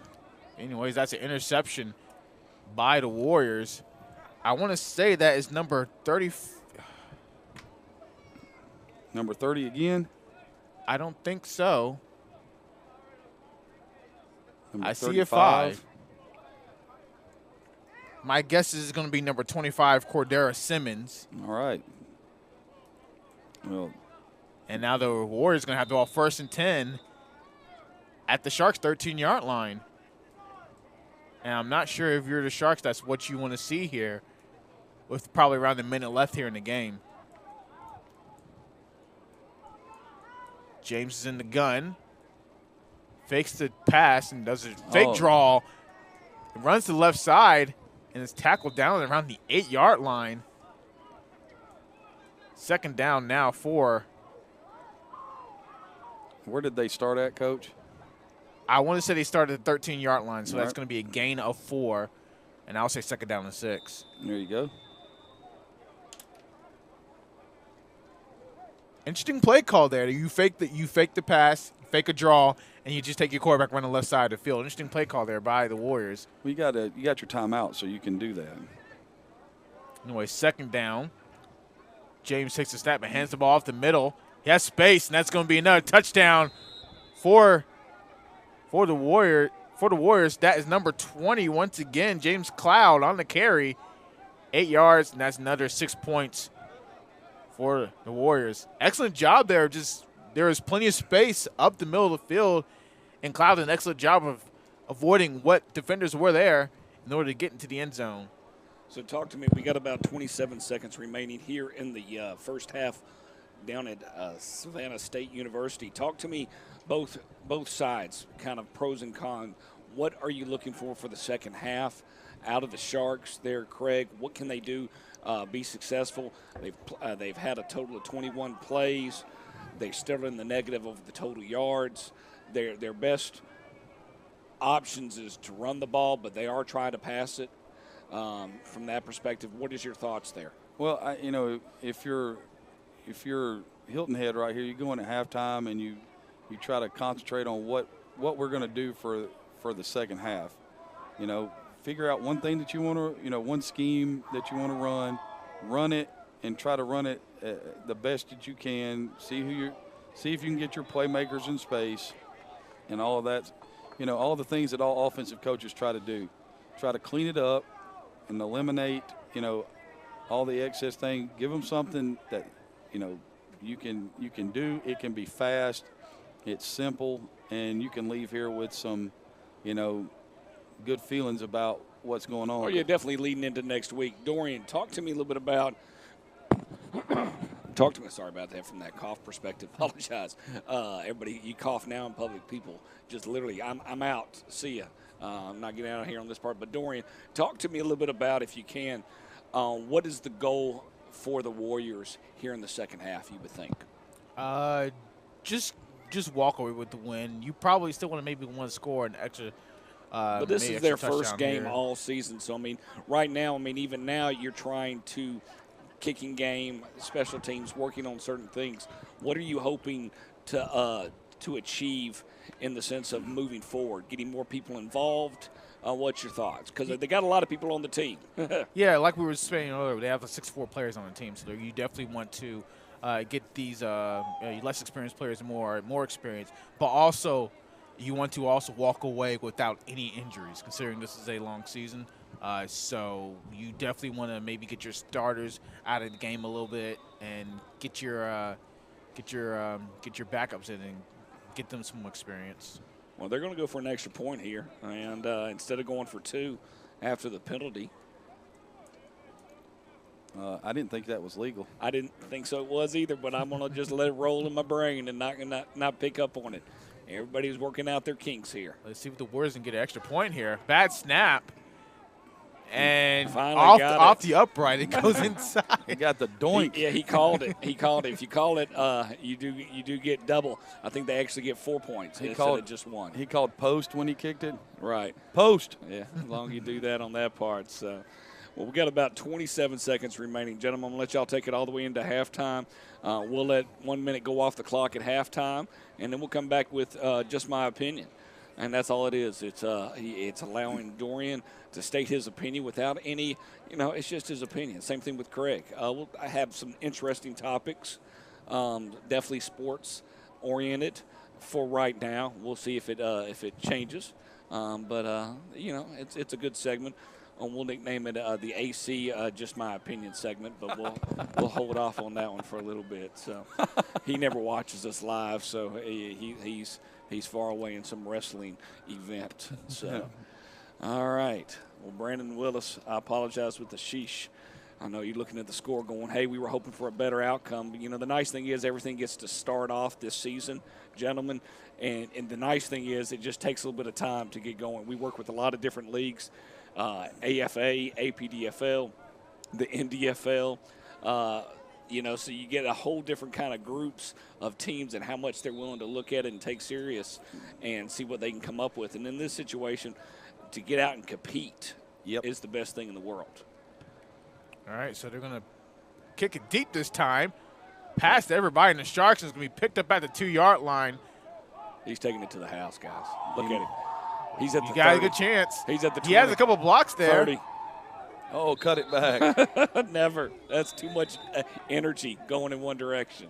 So that was on the return there was number 26, Frederick Poindexter. And we're going to say that was a 33-yard return there as they're going to have the ball now at their own 36-yard line. They're going to mark it at the 35. Give them their 1st and 10. And this will be the 7th drive of the first half. And it just seems like the Sharks' offense has been out there forever because of the 2 interceptions returned for the touchdown and that turnaround as quick as possible. Absolutely. You lose a series. You always wonder if that's a good thing or a bad thing. I have my own feelings about that. So, especially if your defense later on in the game, if this was a closer game in that sense, it could definitely play into it. We will bring the score or the clock back here in the second half. Everything's up and running and working comfortably. So, we'll pick that up on that part and be able to bring that segment back up to you. Sorry that first half the clock was not our friend by no means. All right, so it's now 1st and 10 for the Sharks. Ball on their own 35-yard line. As Ronaldo Mitchell back in at quarterback in the pistol set. 2 receivers top and bottom of your screen. So I take it number 5 has not come back into the game, correct? He was in the slot a while ago. Okay. Yeah. All right. So he was back in at quarterback as well. Okay, cool. It's a nice little run there by number 9. That's Jarvis Singleton on the run. And it looks like that was number 21 with that brutal block on the Airedale defender. And that's the end of the half here. All right, ladies and gentlemen, sit back and enjoy. We'll be right back with you. I'm Bowman Mike with Dorian Johnson and Craig Chapman here on the Score 58 Network.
and gentlemen, we got about 7 minutes on the clock for a segment of JMO, Just My Opinion. I'm going to bring my two co-hosts involved here, and we'll see how bad this actually goes. I'm pretty excited about how bad it could go. 25 seconds on the clock here. Most importantly, it's always fun to see what can happen in this situation. So, hey, with no further ado, let's see what happens here with Just My Opinion. I got Craig Chapman and Dorian Johnson having a little fun, a little excitement on the clock here. Don't know if I can multitask with the clock, but the first discussion here is Craig Chapman. Give it to me right now and say, hey, where are we at with the Washington Commanders? Cannot stand the name. Okay, tell me why. Go with it, man. I was hoping that it would be the Washington Red Tails or the Washington Sentinels, just because of the replacements. But, Commanders, I understand why. I just thought if you're going to take all that time and make an announcement, come up with something way more original than that. All right, well, so with Dorian Johnson, can you tell me what the mascot's going to look like? I'm going to give you a chance here. I would say he looks like the Patriot, except he's going to have a naval hat instead. Okay, Craig, can you give me an idea what you think? Because I'm going to give you what the new mascot is. I saw a picture. I don't know if it was a joke, but it looked like something off of G.I. Joe. It is. It's the Cobra Commander. Cobra Commander. That's what There's I no thought doubt. it was. It's the Cobra Commander. Oh, my gosh. That's the best thing in the world. What are you talking about? Gosh. Yeah, it's Cobra Commander, man. And you can't argue with that. I mean, with that in mind, it's just our opinion. Wow. Imagine that. This whole reveal has been an absolute joke. No, their jerseys suck. No, the name sucks. The mascot sucks. Don't say sucks, man. Hey, man. Hey, no. There's a lot of Redskin people out there. I am glad I'm not a Washington Commanders fan, because I would be upset. Well, My again, team is a joke. This is just your opinion. It's just your opinion. Once again, this is probably the last time we do this segment, and it's okay. It really is. I just hope we don't have any Washington Commander fans watching this. We do, and we're going to get some good old-fashioned mail, and I'll send them straight to Dorian Johnson. All right, help me out. I'll happily take it. I was like, I don't care. This is just my opinion. Once again, this is just my opinion. 2003, Sean McVay beat out Calvin Johnson for Georgia High School Player of the Year. Right or wrong, Craig? Was that a proper choice? McVay played at Marist. Yes. Calvin played at Sandy Creek. Marist probably won the state championship or played for it. Sandy Creek probably didn't. So that's how that works out. Okay. All right. Well, I'm not going to disagree with you right there on this part. Where's the best place you like to sleep, Dorian Johnson? I guess I personally like sleeping in my own bed. Where do you get the best sleep, Craig Chapman?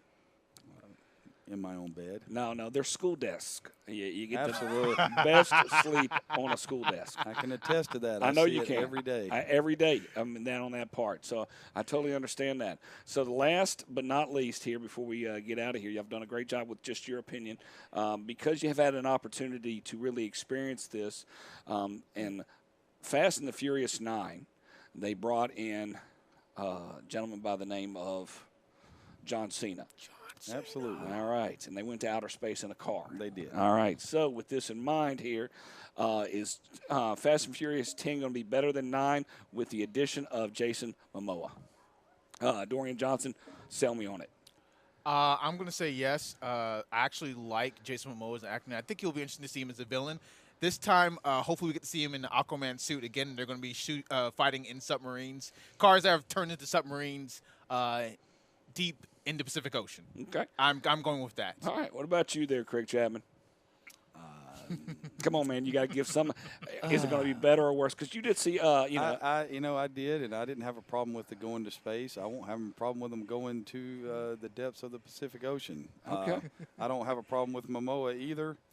So he looks like he would be a good villain in that role. We haven't really had an opportunity to have being a villain piece. All right, so the last thing that you get before we get out of here, Y'all have done a great job. I appreciate you handling with just my opinion for everybody out there in the world watching it. Just giving a chance to breathe where people usually love to step away during halftime. We want to see if they can do that. We did see Dorian lose his cookies right to begin with. He came right out of the box. I began to get nervous. I wanted to cut his mic and cry and hide. He kept saying the word suck, and I'm like, sir, you can't say that. This All is right. a Wendy's. Yeah, Even if it's true? No, Even if it's true? even if it's true. Now, talk to me real quick.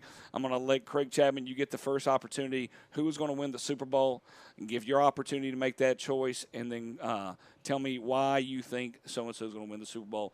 Craig, you get it first. As much as it pains me to say it, the Rams are going to win the Super Bowl. Okay, why? The Bengals have 5 cardboard cutouts playing offensive line, and there's no way that any of those guys can block Aaron Donald, much less trying to block Aaron Donald and Von Miller. Plus, you've got Ramsey on the backside. So it's going to be really hard for Joe Burrow to play Superman. So as much as I hate to say it, the Rams are going to win. All right. Well, I appreciate your opinion, and it's just your opinion. Absolutely For the is. Who Dat Nation out there. We're not going to have anybody come after us between That the would be- Redskins that would be or the the- Redskins, the Commanders. Look at me. Look, I pulled that one off on that one. Talk to me a little bit there, Dorian Johnson. Who's going to win the Super Bowl?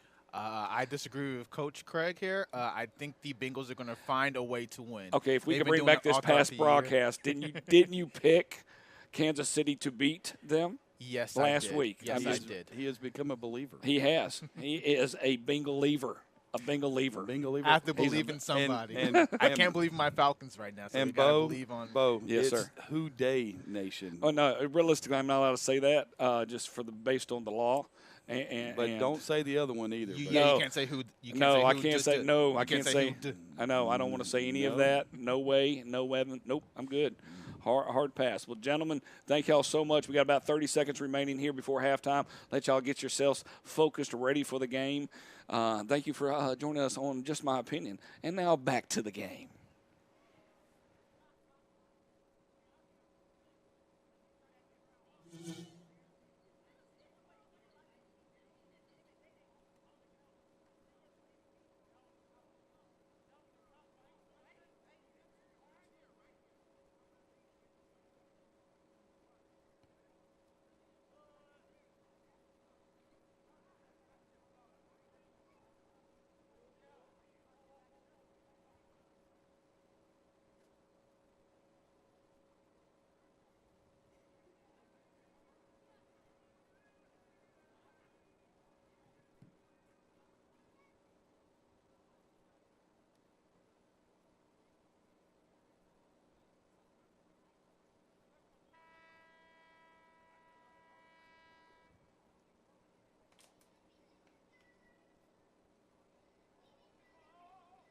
All right, ladies and gentlemen, glad to have everybody back. 32-0, the Warriors taking down the Sharks here out of Savannah State University. I'm Bo McMichael with my two announcers, Craig Chapman and Dorian Johnson, live from the 58 studio here in McDonough, Georgia.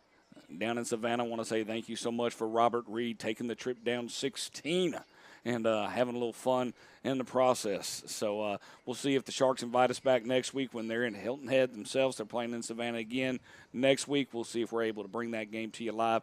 Kickoff is 6:30, and they're playing the Wren Colts. Is that correct there, Craig Chapman? That's correct. That is correct. Oh, Craig Chapman on that part. So we'll see what happens on that one. And then we got a great doubleheader at the end of February. Hopefully we'll be able to get that game to you. APDFL will do a Commissioner's Cup, and we'll be live down. And when they get this site and location, they're still trying to figure that piece out. Question, gentlemen, what's your favorite Olympic sport? Dorian Johnson, go first. Winter sport. What's your favorite winter Olympic sport? We'll say big air and snowboarding. All right. That's always fun to see. Is there anything that you would love to learn how to do? Snowboard. Oh, really? Yeah. Yeah, I back in the day, I used to play SSX Tricky a lot, so I'd love to just do that. Jeez, oh, Pete. I can imagine you on a mountain screaming. That's all I can do. Yeah, I was screaming down the hill, hopefully Yes. not hurting myself. No, you will definitely hurt yourself. Craig Chapman, what did you like watching? Always been a big fan of watching speed skating. Yes, I'm enjoying watching that as well. That's very interesting to do that. It's just amazing that people can go that fast on a surface like that and on those thin blades and get the bend that they get around those corners and are able to hold them. I couldn't even imagine walking on regular ground. No. I mean, the ground to begin with when they put their little slip on and then they can walk. That's the thing I love about the Olympics, And it's so different because it's over in Beijing, so everything's delayed 12 hours, give or take. So you get that, and so you're watching a lot of stuff now. I mean, it's amazing in the sense of the Peacock Network and being able to bring that on your app and watch that.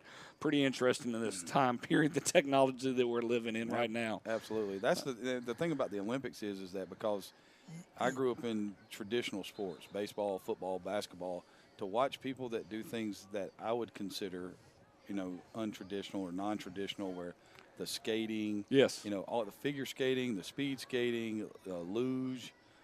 We watched the ski jump earlier today. Right. Then you've got the snowboarding, downhill skiing, slalom skiing. The only thing I could do and feel confident that I would not hurt myself is watch it. No, curling. I feel curling. Like there we go. I feel like, but I'm still worried about my knees too. I feel like there's some slide, and I don't think I can sweep that fast. There's no way I can sweep that fast. I'm telling you, they would just, I had the friction of that. It's just amazing that they actually have that going on that part. Well, they're getting ready for this kickoff here, 32-0. Hilton head down against the Warriors. Talk to me, Dorian Johnson. We talked a little bit about the start of the game, or start of the end of the second half, or the end of the second quarter. Talk to me a little bit right now. What do you want to have happen for both teams? Well, I think if you're a Hilton head, you obviously want to see if you can get some points on the board. You have a goose egg on the board right now, and they've gotten very little done offensively. So you at least want to see if we can get a touchdown on the score here before the game into the game. With Arundel, the most important thing is that you keep the lead and you walk away healthy. I would agree with you on that part. Definitely into the point of showing something here. And it's always interesting what's going to come about. I don't want to see frustration build. Nope. No, and I know that's what you're going with, Craig. Craig, talk me about what you'd like to see both of these teams come away with here in the next 30 minutes. If I was Hilton head, I would have gone in and I would have gotten everybody on offense together and say, what do you feel comfortable running? And then when they told me, then I would have said, okay, this is what we're going to do. I'd have made a script. This is what we're going to do on first. This is what we'll do on this down and distance, and I'd have a very structured plan for what I was going to do coming out on offense to try and give us some success. All right, and on defense, they haven't played bad. They've just, they've had short fields. They did get the one turnover, so I'd want to make sure that I was, staying true to what I did on defense because they didn't play bad. They gave up a 2-yard or 4-yard touchdown drive, right, and then a 13-yard touchdown drive. Right. I mean, realistically, they're only down by 2 scores. If you take away the 21 points, give or take on that part. So I would agree with you on that end across the board. And the last thing I'd do is I'd find a way to get the ball to 0 in space because he's pretty good. And here we go. All right, well, I'm going to throw up the stats for the Hilton Head Sharks. This is their total yards, minus 21, rushing, minus 33, passing 7, 10 for 2, or 2 for 10, sorry. Completions versus attempts with 3 interceptions, 2 first downs, 2 rushing attempts. Did I do that incorrectly? Yeah, I think they got a little bit more. Yeah, I'm sorry. 19 rushing attempts. We'll get that. There it goes. See if it gets added in. Well, it is 19 rushing attempts. It just doesn't want to come across on that part. So one thing that sticks out in your brain, Dorian, right now when you look in that, Obviously, the negative 33 rushing yards. But why is that happening? Both y'all are here watching the game. Talk to me about why you feel like that might be happening. Offensive line, getting penetration. I mean, Irondale Warriors are bringing all 11. It feels like every time. Yeah, and that's pretty much what they've been doing. Coach Craig Chapman talked about earlier. What's happening, especially when they throw the ball, is that they are pretty much all 11 players are on the line of scrimmage. So they are completely blitzing. The DBs are playing press, and just with the amount of the lack of time that you're getting from the O-line, and just with the DBs pressing receivers, which will hold up the receivers a little bit longer, it gives the D-line more, gives the pass rush more time to sack the quarterback, and so they've really hadn't had an opportunity to really just set back and pick the defense apart. Also, they've had a good amount of just negative run plays as well. And to be fair, they got minus 27 yards on the bad snap. They did. Because that has to go down as a rushing play. So, it does. So that comes from there. But they haven't been able to generate truly anything. And now you get a personal foul penalty to start off. So they start off at the Warriors' 45-yard line. I'll let y'all take it away. I'll be quiet, and I'll come back to you here on the first series for the Warriors. All right, so that's Mitchell back in the gun as quarterback for the Sharks. Pistol hands the ball off, and they get maybe back to the line of scrimmage. Yep. That was number 9 on the carry, Jarvis Singleton. Go ahead, Coach. Gets 0 on that carry, and it's not going to make a second down 10. So, I mean, I like the idea of what they're doing. They ended the first half on a 13-yard rush, okay? They were in the same look. You know, it'll be interesting to see what the Warriors do. Do they start playing, you know, more of that 64-man roster? Do they start shuffling guys in and out? You know, they've turned it over. You know, the Warriors have, you know, 3 interceptions, 2 of them returned for touchdowns. They've made a pretty good acquittal of themselves on defense here in the first half. So, you know, what do they do here? Do they keep the first group in for a series? Do they start changing people out? 2nd and 10 right here, ball's at the 45. Yeah, Mitchell's back in the gun. This time it's going to be Singleton to his left. And he actually able to get some positive yards there. Actually, check that. That's Mitchell on the carry. Gets around 2 on that play, so that's going to make it, we'll say 3rd down and 8. Yeah, and that was a little zone read. Guy got up the field for, you know, the Warriors right there. He came up underneath him. And so now we get to see, here you can hear the crowd. Everybody's been calling for number 3 all game, so he's in the game now. So we shall see what we shall see right here. So it's 3rd down and 8. Yep, 3rd down for the 8 for the Sharks. So I'm excited now because everybody wanted to see this guy play. Now I want to see him play. Yeah, let's see what happens. In the gun, 2's your top and bottom of your screen. 3 just takes and just throws the ball, and it's going to fall incomplete. That pass was intended for the former quarterback, number 10, Ronaldo Mitchell, making it 4th down and 8. That's a really nice play call right there. Get to the sticks and sit down. First throw of the game, not bad. He got it out of his hands. You know they're going for this right here. Done with a choice but to. Well, I'd expect to see, you know, something very similar to that right here. And that's number 3 who was in that quarterback, Justin Henry. And they're going to go for it here. 4th down, 8. And we will see what will happen. We have 2 receivers at the top of your screen, 2 at the bottom. And here comes the blitz. Yeah, here comes the blitz. Once again, Henry takes a snap and pretty much gets nothing there on that. He's greeted by number 99, Will Jacobs Mullins. Excuse me, actually check that. That's actually number 92, Laurel Jones. And that's now going to be a turnover on downs here. 1st and 10 now for the Warriors. And that ended up being about a loss of 6 on the play. And that will be a turnover on downs to start the second half. We'll see with the Warriors here. They've been able to actually get around 90 yards of total offense in the last half.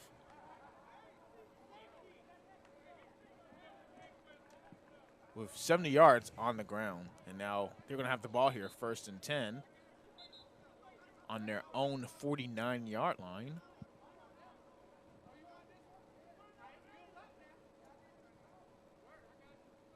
Do we have a possible flag here?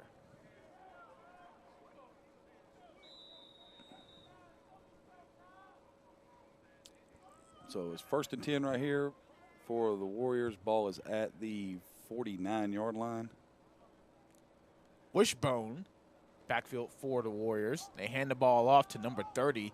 He's able to make a player miss, and is tackled at right around the 50-yard line. So he might have gained a little bit less than a yard here. 2nd down and we'll say 10 for the Warriors. Looks like they're going to spot him up to the 50, so they're going to give him a yard and make it 2nd down and 9. But I would expect to see a lot of that this half. Run the thing, like you said, Dorian. Get out of here healthy. Don't put anybody in any unnecessary risk. Whoa. And they looked about to hand the ball off there, and he just takes the ball, runs, and just throws it out of bounds and by the receiver, number 18, If that was Mark Boyd. If that was a pass and that was how that play set up, that was a brilliant job by the quarterback because he got hit with his back turned. I mean, he got hit with his back turned to the line of scrimmage. He got out of it, got the ball away without losing any yardage. Bring up 3rd down and 9 here. Ball's at the 50-yard line. Yeah, it looks like we have a running clock here, actually. So, you know, right now you're trying to do the best you can on offense of, you know, spreading the ball out and making sure that you get everybody involved without allowing them to put 100 people in the box like they're doing. So it's once again 3rd down and 9. James is under center with the wishbone back behind him. He takes a snap, drops back, looking to his left. Now he's going to run the ball here, and he's going to be tackled at the, we'll say, 44-yard line. Gain of 6 right there. It's going to bring up 4th and 3. That's an interesting call, that, you know. Yeah, the tackle there was by number 55 from the Sharks. That is Wyatt Hill.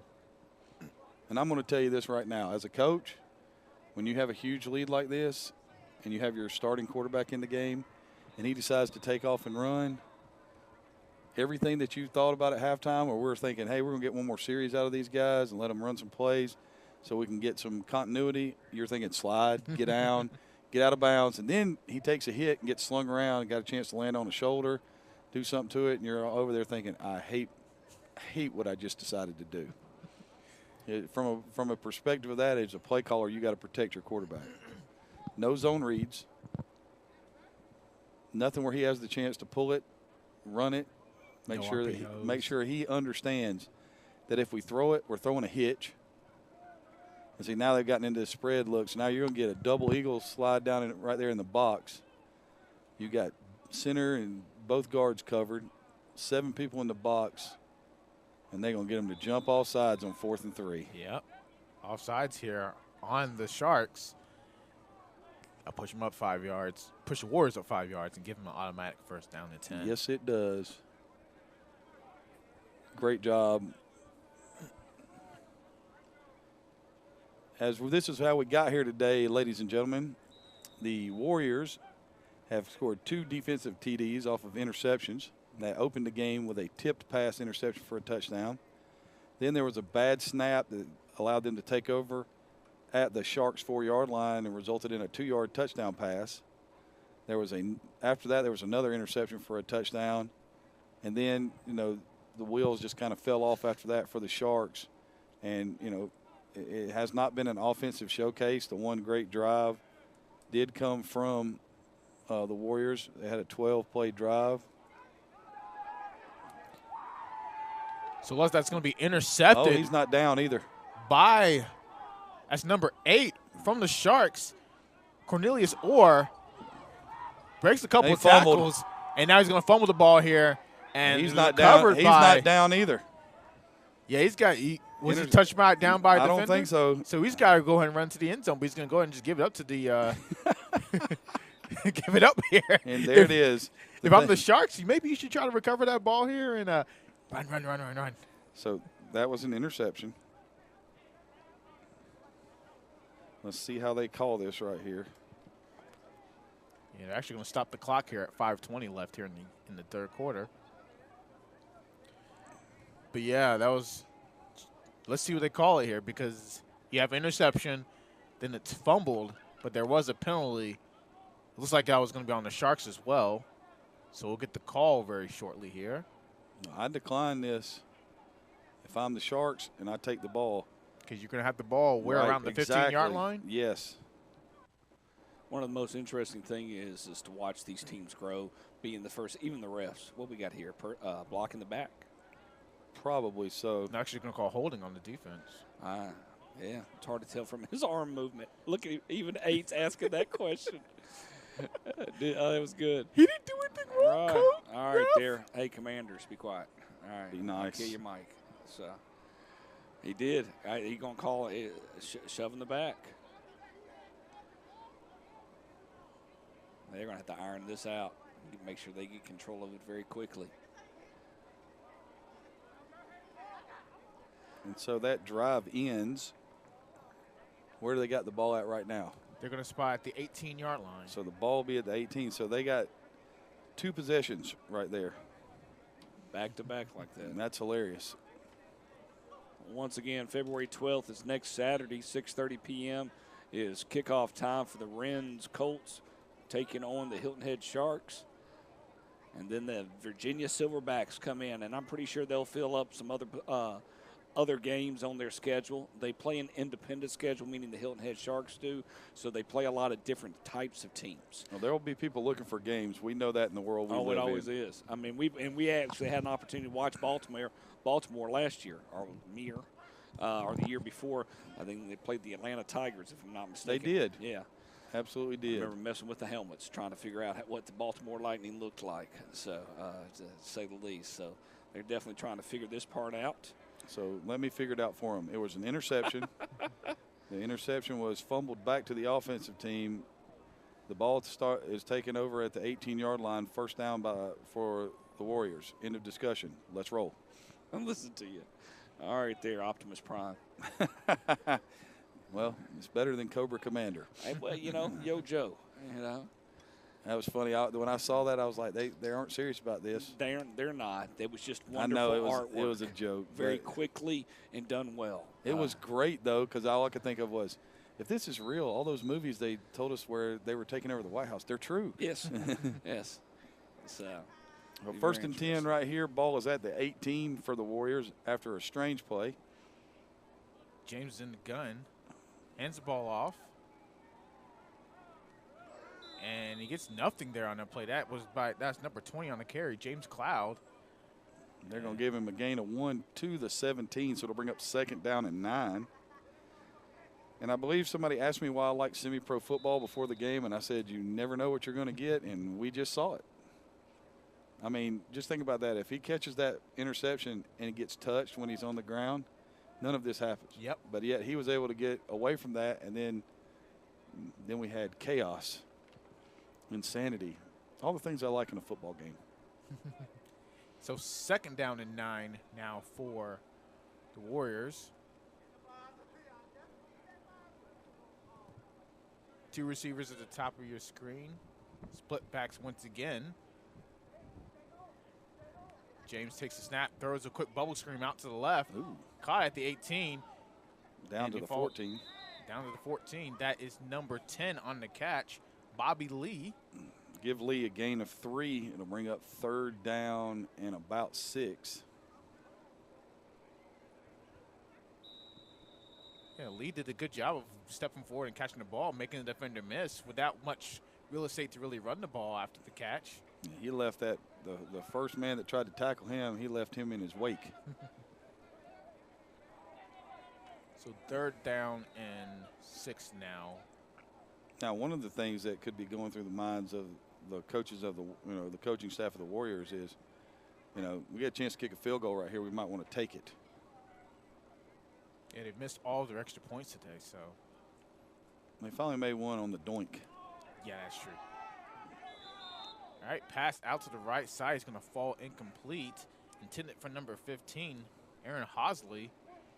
And now it's going to be fourth down and 6 now for the Warriors. Somebody needs to let Mr. Hosley know that the score is 32-0. There is a running clock. You're not getting a pass interference penalty. As bad as it may be, they're not calling it. They're going to have to tackle you. And it's going to have to be a legit tackle. Let's see what the. So, fourth down, 6. Ball is at the 13-yard line. And we're going to get to see what the Warriors dial up right here on fourth down. Yeah, looks like they're going to go for it here. James is in the gun. Looks like that's Cloud's going to be lined up to his left. We have a tight end now on the right-hand side of the O-line. James takes the snap, looks, pump fakes to his right now, rolls to his left, has a receiver open. That's going to be intercepted at the 10-yard line. Oh, then he fumbles the ball and is recovered. No, fumbled and recovered. Now recovered back by the Sharks. And it's going to be 1st and 10 now for the Sharks there on that, once again, crazy possession here. So we have an interception. Caught there by number 11 from the Sharks, Byron Shasham, and luckily recovered by his own teammate.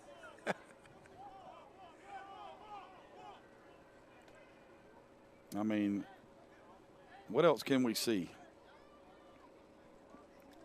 I mean, we have seen it all.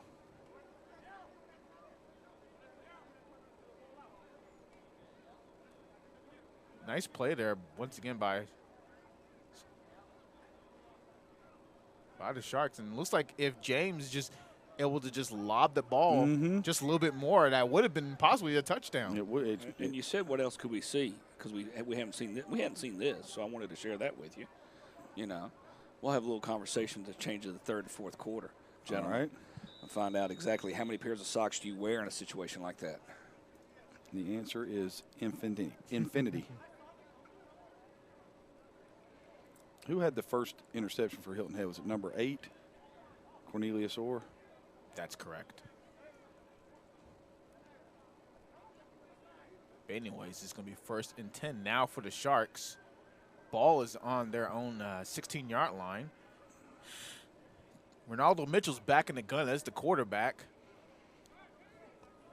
Pistol set. Hands the ball off to the running back, and he is swallowed in the backfield right at the 21-yard line. As once again, you see a full blitz here by the Warriors, and they were just the Sharks did not have enough O-linemen to block all the full blitz there. Loss of 3 on the play to bring up 2nd down and 13.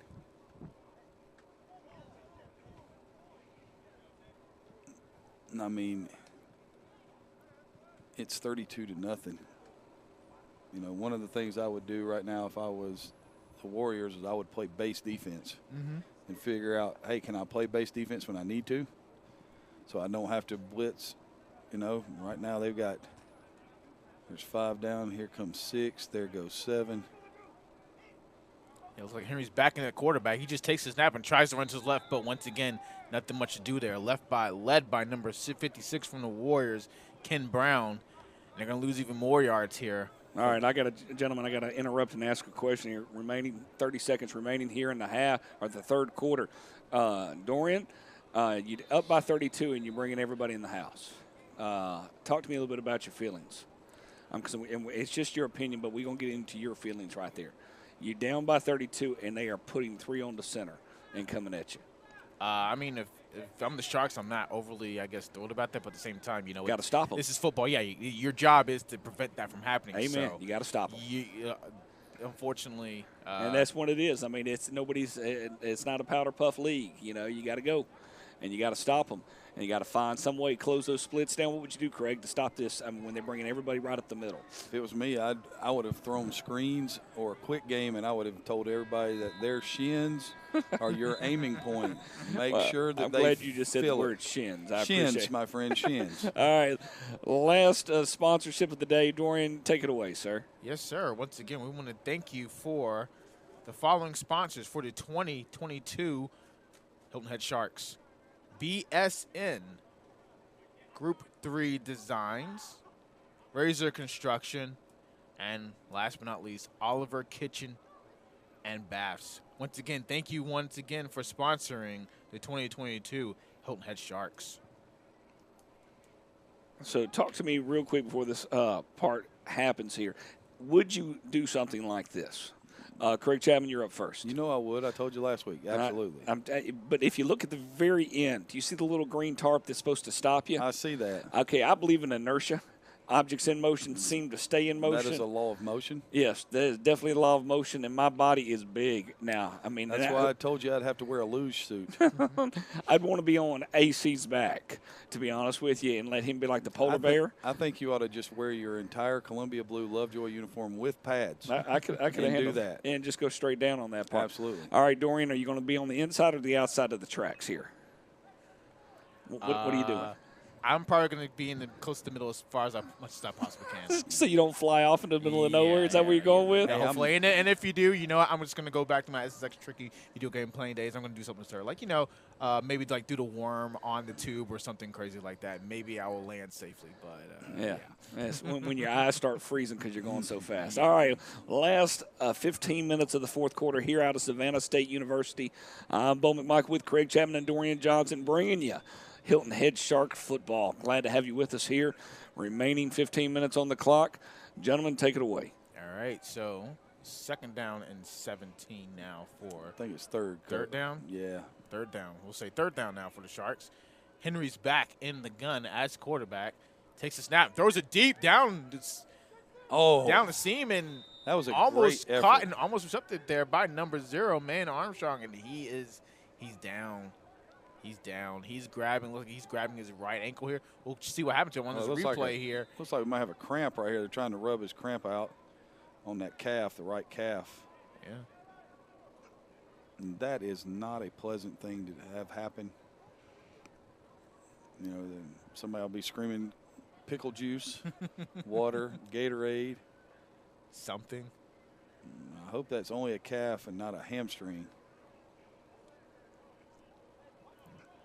But, I mean, that's one of those things where, when it happens, it's never fun. No, it's not fun. And then if you've never had it happen to you before, you have no idea what's going on. Yeah. I had a player one time that was like, what is this? Why? Why am I feeling this pain? I was like, that's what happens when you don't drink enough water. Yep, exactly. And then it's kind of, it's 50. It's a nice day out. It's 55 degrees outside. You wouldn't think you need to chug a ton of water, but you can still get a cramp. And that's exactly when you get the cramp. Yeah. That's the worst time. Late in the year, you get cramps when it's 1,000 degrees. Mm-hmm. But late in the year when kids, our players don't think that they need to drink water is exactly when we get all of our cramps. Yeah. You see, it's 53 out there right now, and you wouldn't think that, hey, I need to stay hydrated just because it's, it's cool. It's not overly hot, but still, you need to, as an athlete, you still need to keep yourself hydrated so you're not put in that predicament. You can get a cramp no matter really the weather. Yes.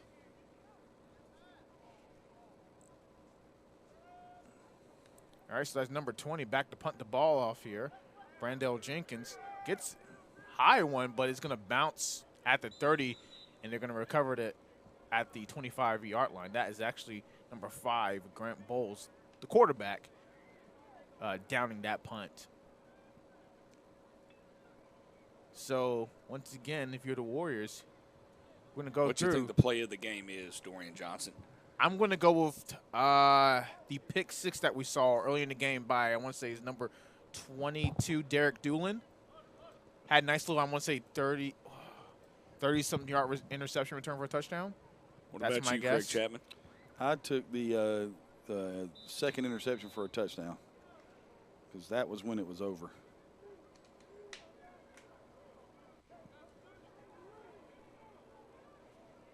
So, 1st and 10 right here. Ball is at the 25 of the Sharks. And if you look at this drive chart, the Warriors have started at the Sharks 4, the Sharks 44, the Sharks 13, and now at the Sharks 25. Yeah, that the shortened field definitely is going to help you out as far as scoring opportunity is concerned. So once again, they're going to break the huddle with the split backs. Run back to the left and right of James. He takes the snap. Counter. And counters it to the right side. That's number 25. He breaks Touchdown. the tackle. He's going to run past some other defenders, and that's going to be a touchdown for the Warriors. That is number 20 on the run, James Cloud. Another second touchdown run of the day for Cloud. Yeah, Cloud does an excellent job here just finding that seam and hitting it immediately. Have some defenders miss him on the tackle and just get in the end zone. He did a great job of setting everything up and then cutting it back, and just a really nice job. So he's got a 9-yard touchdown run to his credit today, and now a 25-yard touchdown run to his credit. Had a nice day. 38-0 now. Warriors over the Sharks. And going for 2. And we'll talk about me blitzing and how I'd feel. There's another way I'd feel about this. James is in the gun. Ball is on the ground. Tries to hand it off to his tailback, but winds up not being on the same page. That was number 3 he tried to hand the ball off to, and he just fumbles the ball and fars forward. So that's going to be another failed PAT for the Warriors. 4:16 left here in the fourth and final quarter here. Warriors big up big here over the Sharks on our Score 58 Network Game of the Week. We had questions about the Warriors because we had never seen them before the game started. Those questions have been answered. Pretty good football team right there. Especially on the defensive side of the ball here. Well, they get after you. They will line up and bring as many as it takes because they do not care. It doesn't matter what formation you're in. They're going 7. There is always an option for 7. Mm-hmm. If you can beat that 7, as my former defensive coordinator at Lovejoy High School used to say, he would walk around with a shirt that said 1.6 on it, and he never told anybody what it meant. It's finally one day at a passing league, one of the coaches said, "Coach, what does 1.6 mean?" And at this point in time, the year before we had lost in the first round of the playoffs, and they said, "What does 1.6 mean?" And he says, "You better get it off in 1.6 seconds, or you're not going to get it off." And the guy was like, "Sure, whatever." And then that team gave up 3.3 points per game. Wow. And had a guy that had 41 tackles for a loss. Yikes. They had some dogs on defense. Yeah, it sounds like you've only given 3.3 points per game. So, anyways, the Warriors kick the ball off here to the Sharks. He just kicks it past everybody into the end zone for a touchback. I think that one went out of bounds. I think the man didn't want to throw his flag, so he kicked it out of bounds. So it's going to be 1st and 10 at the 40 right here. All right, so we're going to see what was actually the play of the game here. And I think you called it correct here. It's going to be a pick 6 off the bubble screen for a 31-yard touchdown. When he turned to throw that, the outside linebacker was like, "Okay, thank you. Yeah. I see this. You see this. You don't see me. And I will accept this gift and run into the end zone with it." And this is Christmas in February. So 38-0 here. I would have never guessed this score. I wouldn't have either. But a dominant performance by the Iredell Warriors. And, that Carolina League has been put on notice. These guys are here to play. Not here to mess around. So 1st and 10, ball. They're going to mark it at the 35, so I better change my initial point of attack right here so I get the stats right. So 13:37 to go here in the fourth quarter. And 1st and 10. And looks like number 10, Ronaldo Mitchell's going to be back in at quarterback. You see they've rotated him like usually the first play of the drive. He's coming at quarterback, and after that first 1 or 2 plays, he's been replaced. So now he's back in the gun. He's going to roll to his left, looks to his left, and he just runs the ball up the field, and he's going to be pushed out at around the 40-yard line. 5-yard gain right there, bring up 2nd down and 5. And not to belabor a point, but if I am the Sharks, I'm taking the rest of this fourth quarter and I'm figuring out something that I do well. And if that means putting my best athlete at quarterback, spreading everybody out, and giving him the opportunity to pick and choose where he wants to run, then I got to figure it out right now. Yeah. And then I got to take it to Monday, Tuesday, Wednesday, and when I get to next Saturday, all of these issues we've had today have got to be ironed out. There cannot be a duplicate performance. But, I mean, and we're looking at the worst case scenario for an offense where everybody is attacking inside. Mm-hmm. So, you've got to be ready for that. And the hardest thing to do in the spread is prep for full blitz early in the season. So as Bowles back in now, quarterback. And there it is. Fakes the handoff, and he's sacked in the backfield. We'll get a number for you shortly here. And Bowles is now injured here. He's down. With 12:24 left here in the fourth quarter. And that's something you don't want to see if you are the Sharks. Good news is that Bowles is now up. He's He's able to walk off. Looks like he's trying to walk off that injury.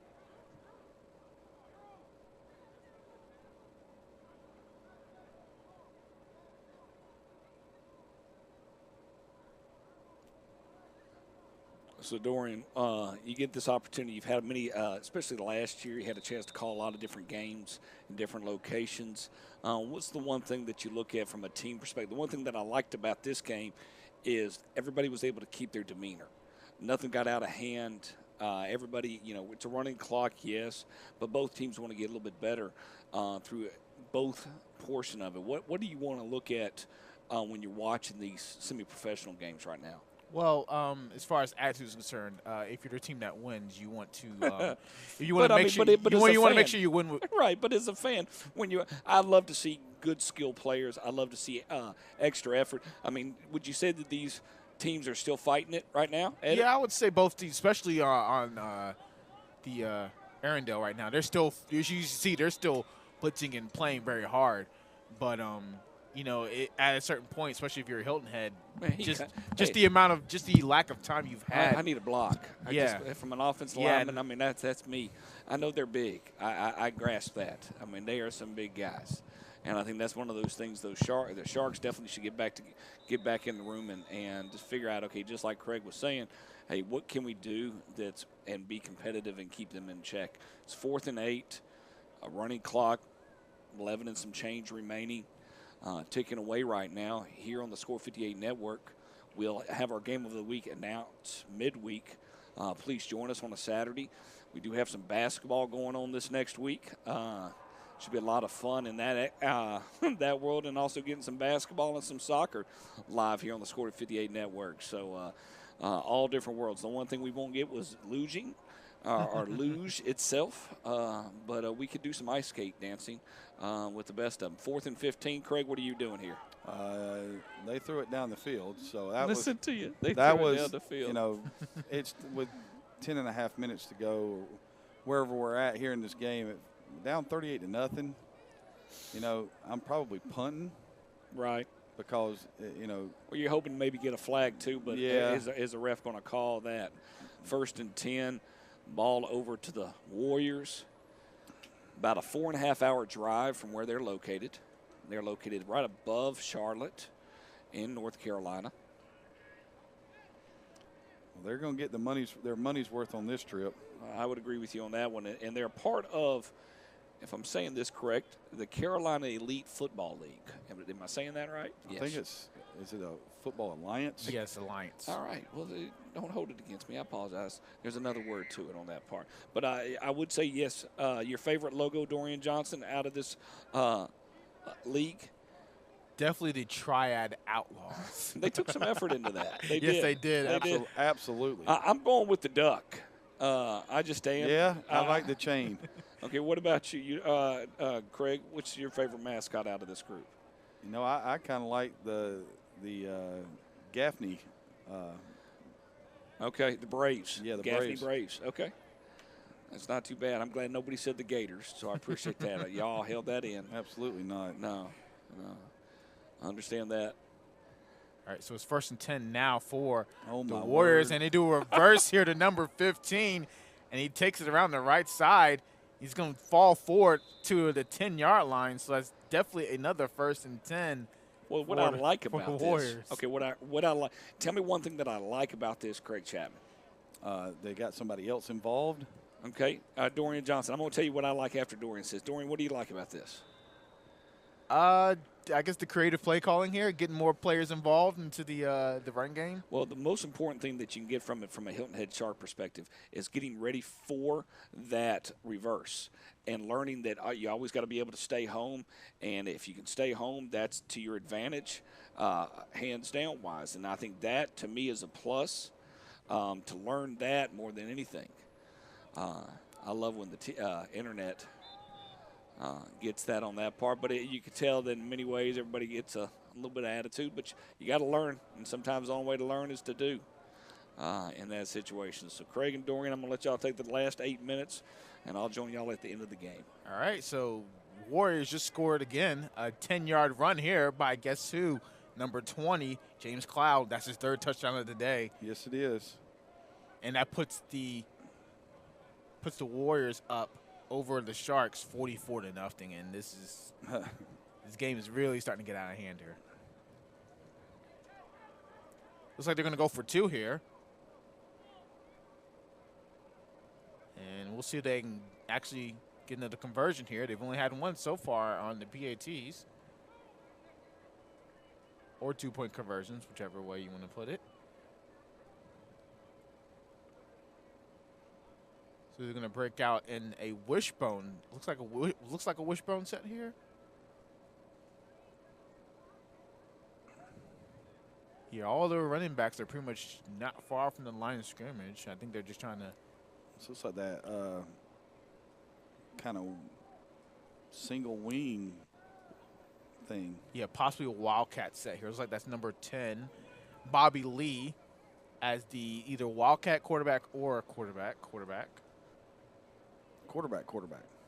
Don't you? You're supposed to say it twice every time. Absolutely. Absolutely. Absolutely. Absolutely. Absolutely. Dorian Johnson, where is the NHL All-Star game being played? Come on, quickly. Dallas. Okay, Dallas, you're Texas. incorrect. Craig? I don't care. Awesome. I appreciate that. Las Vegas. Tyreek Hill's there. Oh, pop pass. Nice. Finally get that 2-point conversion. Nice indeed. But Tyreek Hill's there having a blast. He demanded to race who? Who did he challenge in a race? Who could be the only person that everybody wants to always race? It's got to be the guy from the runner that holds all the records. That is correct. Dorian Johnson, do you know who that is? And y'all want to be my sports Usain announcer. Bolt. Usain Bolt, Appreciate that's that. right. Thank you. Yes, he You're demanded to race talking him. to me about things that are outside of my purview right All right, now. come on, man. I've got to keep you loose. I get ESPN updates. I want to share everybody with you. I mean, the score is 46-0. Okay, we just want to be able to keep the entertainment values like Skip Carey and Don Sutton and the Braves in the 80s. Yes, you know? that was definitely was Where necessary. you start talking about certain things just to make sure, hey, if somebody's listening, you know, I mean, we understand what we're watching right now. And, you know, at this point, Yep. you give a good high, wave. Oh, and now you got the personal foul penalty assessed on the kickoff. Yes. Fun. If they kick an onside kick, you're going where? To the house. I'm telling you, yes. Or to Savannah, one of the two. Ooh. Dorian Johnson, there was a time in my life where I played on a team where we kicked an onside kick, and the opponent picked it up and ran it for a touchdown. Oh, wow. It was quite entertaining in many ways. It was definitely not. No, it wasn't, but that's all you could say. All right, so the Warriors kick the ball into the end zone. That's number 26 actually returning the ball here. Uh-oh. Breaks 1 tackle, has some space on the right side. Turn the corner, big guy. He turns that corner, he's gone, but he unfortunately not able to and steps out of bounds at the 35-yard line. And it's going to be 1st and 10 now for the Sharks. In their 11th possession, I have run out of lines on my possession chart, so on my stat chart. So 1st and 10 for the Hilton Head Sharks at their own 35-yard line. Now, we've been speaking about this, you know, from a not an ethical standpoint, but just from a kind of a what's the way to say this and sound very diplomatic? From a kind of gentleman's agreement thing. All right, if I'm beating you 46-0, then I am playing cover 4. I'm going to give up the flats. I'm not going to rush any linebackers. I'm going to have a 4-man rush. We're going to line up in base defense. And I'm going to let my kids play. I'm going to let your kids play.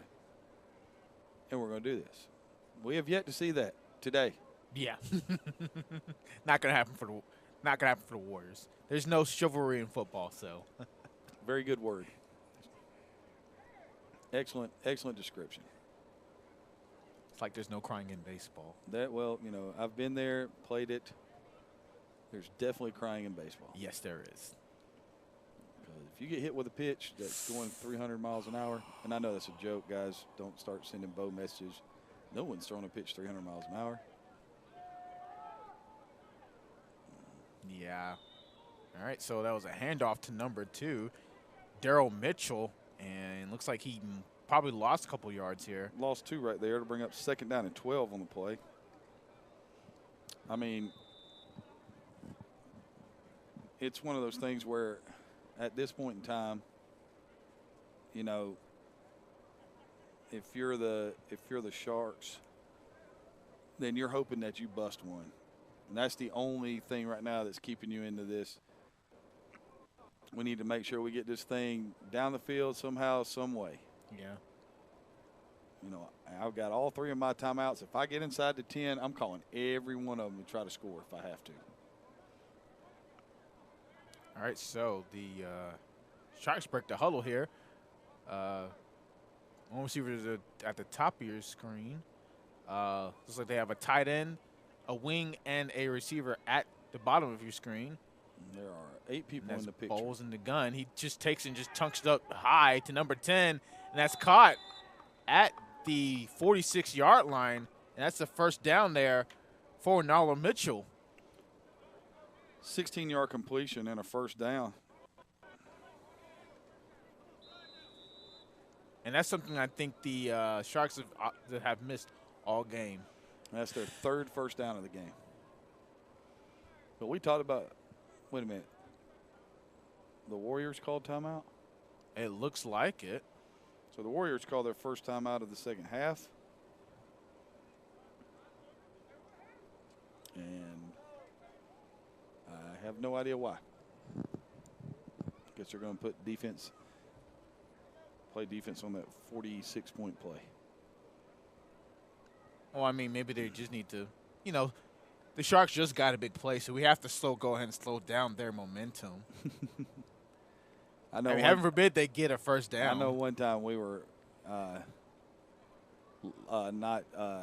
this past year, but the year before that, we started off the year 0-3, and it wasn't a good 0-3. And one particular night, and I'll put this in the proper context. The team that we were playing, we had played in the previous 4 years. I think we had played them 6 times. And I think in all of the times that we had played them, they had scored 7 points. And we weren't very good to start the season in 2020. And they played us at home, and they beat us 20-2. We didn't come close to scoring. And we got a long run late in the game because we were trying to run the clock out. And he called timeout and ran his first-string defense back out there. And I was like, nah, okay. All right, so it looks like we have a flag here. Let's see who they call it on here. That's got to be on the defense. The Warriors. I don't understand how the white cap can try to tell him what happened when he's standing behind. He has no idea. And I'm trying to be as diplomatic about that, but things like that, you know, kind of hurt me. If you want to check out Hilton Head Shark Football, you can visit their website at www.hhsharks.com. You can also find them on social media at Facebook at the Hilton Head Shark page. Click a like on there. Instagram at HH Sharks Football. Twitter at HH Sharks 1. And go visit them. Keep up to date with Hilton Head Sharks Football. All right, so it was a handoff there to the tailback. I want to say it was number 9, Jarvis Singleton on the carry. Excuse me, actually check that. That's number 2, Daryl Mitchell on the carry, and it looks like he gets back to the line of scrimmage. That's going to make it now 2nd down and 5. Actually, they did back him up once, so it'll make it 2nd down and 6. They are not being kind with the spot right there. They're like, no. You got up here, but no. Much has how kind the Warriors D-line has been to the Sharks. These guys playing defensive front for the Warriors, they shed blocks in a hurry. We've talked a lot about them bringing extra people, but look at this right here. You got 7 people. And they're going to take a deep pass. That's 7 with the reception. He's going to push past the defender, and it's going to be a touchdown for the Warriors. That is number 7, Stacey Eakins on the catch, and the Sharks are finally on the board with 6:13 left here in the fourth quarter. 48-yard touchdown pass right there. And that's something they have been missing all game. Nice job of catching the ball and just being a bully. That's what that was. Yeah, he takes the defender and just pushes him aside. Tell me, get out of the way. I have a touchdown to get here. Told him, get your weight up. I must run over you, around you, through you to score. 4-play, 65-yard drive. 48-yard pass to Stacey Eakins finally puts them on the board. And we can see why the Warriors tried to pull a timeout there to try to slow momentum. Unfortunately, that was unable to. They were unable to. So it looks like Sharks are going to go for 2 here. They're just trying to get the personnel and the play in. And let's see what they're able to cook up here to get an extra 2 points.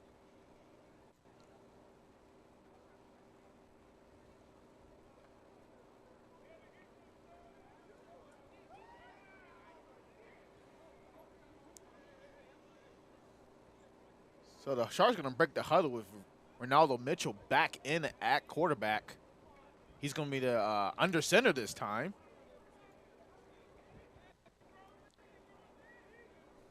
Takes a snap, just quickly pitches to the left of 26. And that's going to be extra 2 points there. Absolutely.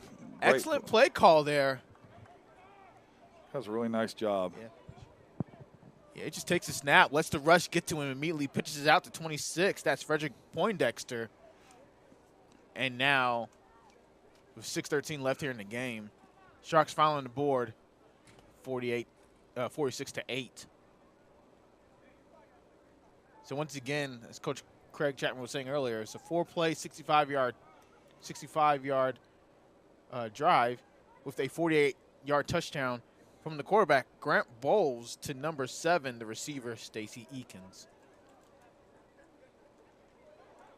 When you have a receiver the size of Eakins, he had the big touchdown catch.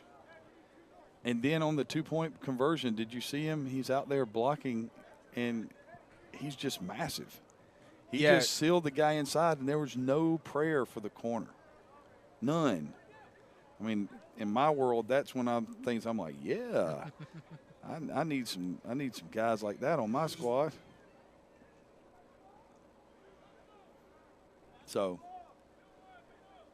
get to see the Sharks kick off for the first time today, and I mean by onside kick. By the first onside time, kick. I wouldn't onside kick, but I wouldn't blame them if they did, considering that they've been blitzed every play into eternity. I might not onside kick it. I might kick it as hard as I could, right at the guy in the middle of the front line. Yeah, all right, there. That's a good example. That's the longest yard theory. Longest what? Yard. I'm sorry, bro. It's been one of those days for me. I understand. I'm trying to make sure I stay focused. I've done a great job tonight. You got to deal with all the travel for the region basketball tournaments coming up. Yep. And you got to record my game in Crisp County on Monday. Notice there was no response to that. His sponsor's probably, dang. He does not have to record it. It was just me being funny. All right, so it looks like, once again, that's number 20. Brandel Jenkins kicking the ball off here for the Sharks. Stepping forward, he's going to kick this ball as a slow roller. Wow, what a bounce. Yeah, heck of a bounce here. Recovered at the 35-yard line. Uh-oh. He's going to run the ball up the middle of the field, and he has space if he can beat Jenkins. Actually, excuse me, that's number 50 that he has to beat, Frazier, and he is down at the 35-yard line. Looks like that's number 15 on the return for the Warriors.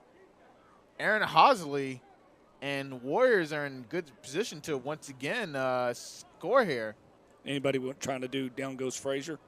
Down goes Frazier. He said down goes Frazier. Down goes Frazier. So that was the response of a kickoff going deep. No, I mean, it was one of those things where I think they actually tried to kick it off the guy on the front line. He just moved out of the way. Yeah, slid to the left. He was like, nah, not today, buddy. No, not today. That. There's 3 minutes left in this thing. You're not kicking this off me. I'm going to go home. Nobody's making fun of me. Got unbalanced line to the right here on 1st and 10, balls at the 33-yard line of the Sharks. James is in the pistol here, hands the ball off to 20, and he has space on the right side, and he's going to maybe get in the end zone, and he is. Touchdown for the Warriors, and that's another 6 points there with 3 minutes left here in the game. Excellent run there by number 20. That's going to be his 4th touchdown today, Mr. James Cloud. 33 yards and a touchdown. Now, let's he has a run of 33 and a run of 25 in the 4th quarter. Yeah. The running games really came on strong here for the Warriors here. And now they're going to go for 2 here. The clock is still running. Yes, they've been instructed that the clock never stops now. Yeah. So Warriors break the huddle. Split backs in the backfield with James. James in the gun with the back to his right and left. He's going to take the snap here, hand the ball off immediately. Actually, he's going to fake it one way, hands it to the other to that's 28 on the carry, Teddy Allen, and they're going to put 2 more points on here. So the Warriors are now up 54-8 over the Sharks with 2:17 left here in the game.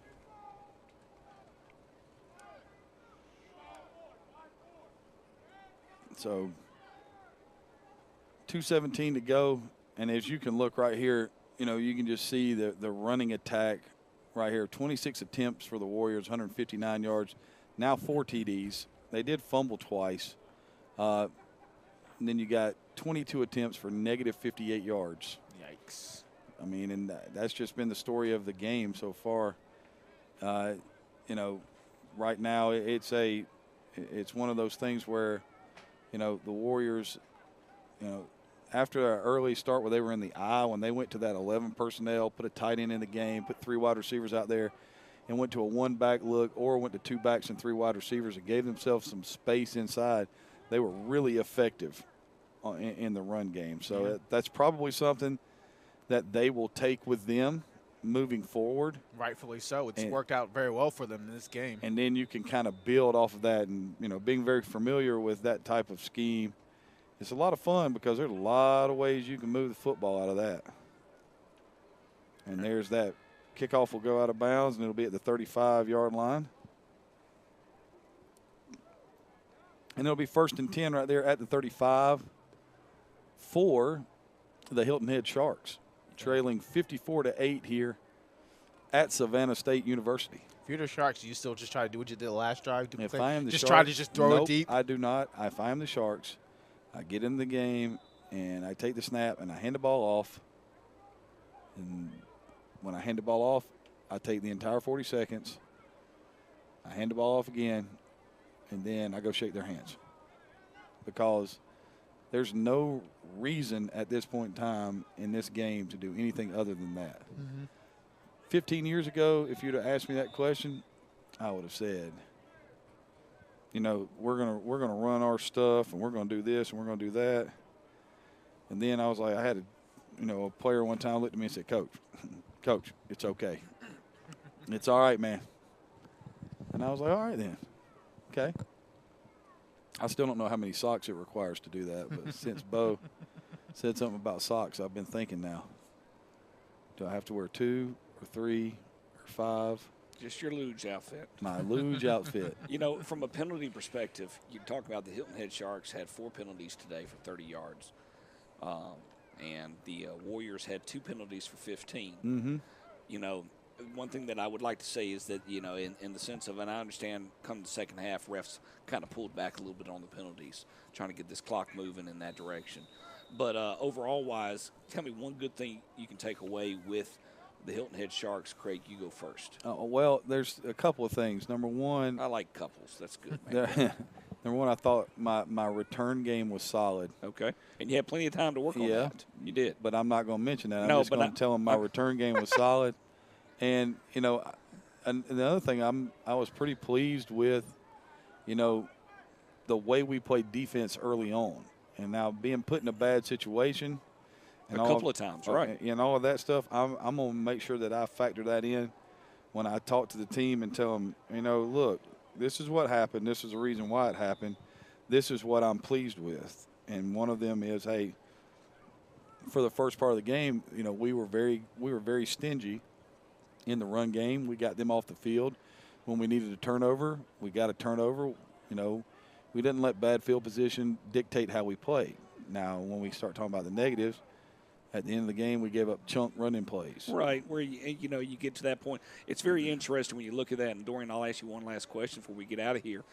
They had 10 possessions, meaning the Warriors did, not they. Sorry, the Warriors had 10 possessions. 6 of those were on the Sharks side of the ball, so it was able, from the defensive perspective, be able to hold as much as they could ground-wise. They only had a 112-play drive against their defense. The most sustaining drive the Sharks had on offense, they pretty much averaged 4, a total of 3 first downs, versus 8 first downs for the Warriors. Dorian, tell me one positive thing that you can take away from the Warriors. Granted, the score subsiding to that, but one positive thing that, looking back at this team offensively and defensively. For the Warriors? Yes, sir. Well, I think you finally figured out your offense this year. You're going to be playing a lot of 11 and 20 personnel, running some read option, running the ball a lot. You have a couple good running backs, especially James Cloud. He had a huge game here, so that's definitely a positive for the Warriors on the offensive side. Offensively, on the defense side of the ball, you just realize that you have some dogs on the defense side of the ball. So anytime you have an inferior opponent, what you're probably going to be able to do is just have all 11 players at the line of scrimmage and blitz to your heart, blitz and play press coverage to your heart's content. Okay, all right. Last thoughts of the night here, Craig Chapman. Go ahead. You don't really want to put too much emphasis on one game. No. You kind of take the positives, highlight some things that you want to really talk about, and you keep it moving. You cut this thing up in about 15 or 20 plays. You don't harp on it. These are grown men. They don't want to be harped on about it. So you move on and you get ready for next week. If you're Iredell, then you take this and you break it down. You micromanage it, and you take that, 54 points, and you show them exactly why you got it, how you got it, and what you need to do to make sure you score 61 points the next game. You don't ever want them to feel satisfied. So, that's the way I would approach that. All right. Well, Dorian, get you the last chance to get us out of here. Mention our sponsors one last time before we say goodnight. All right. So, once again, we're going to give one last special shout-out to our sponsors for the 2022 Hilton Head Sharks, BSN Sports, Group 3 Designs, Razor Construction, and last but not least, Oliver Kitchen and Baths. We'd like to give a special thank you, a special shout-out to Savannah State University for opening your doors for today's game, and for the Hilton Head Sharks versus the Iredell Warriors, the first annual 2022 Low Country Classic. To all of you watching the game at the stadium and cheering on your team, to the many who are watching on social media and your smart devices here at on the Score 58 Network, I thank you very much. We all thank you very much. From me, Dorian Johnson, Craig Chapman, our cameraman, Braven out there, Robert Reed, and Bo McMichael. All right, ladies and gentlemen, good night. Farewell until we see you again for our next game of the week. Take care of yourselves. From the beginning, you'll see what you would have hated to miss. Another recapable moment, so keep dropping the hits. Turn up the volume, grab your favorite seat, so sit back right now and enjoy what's on screen.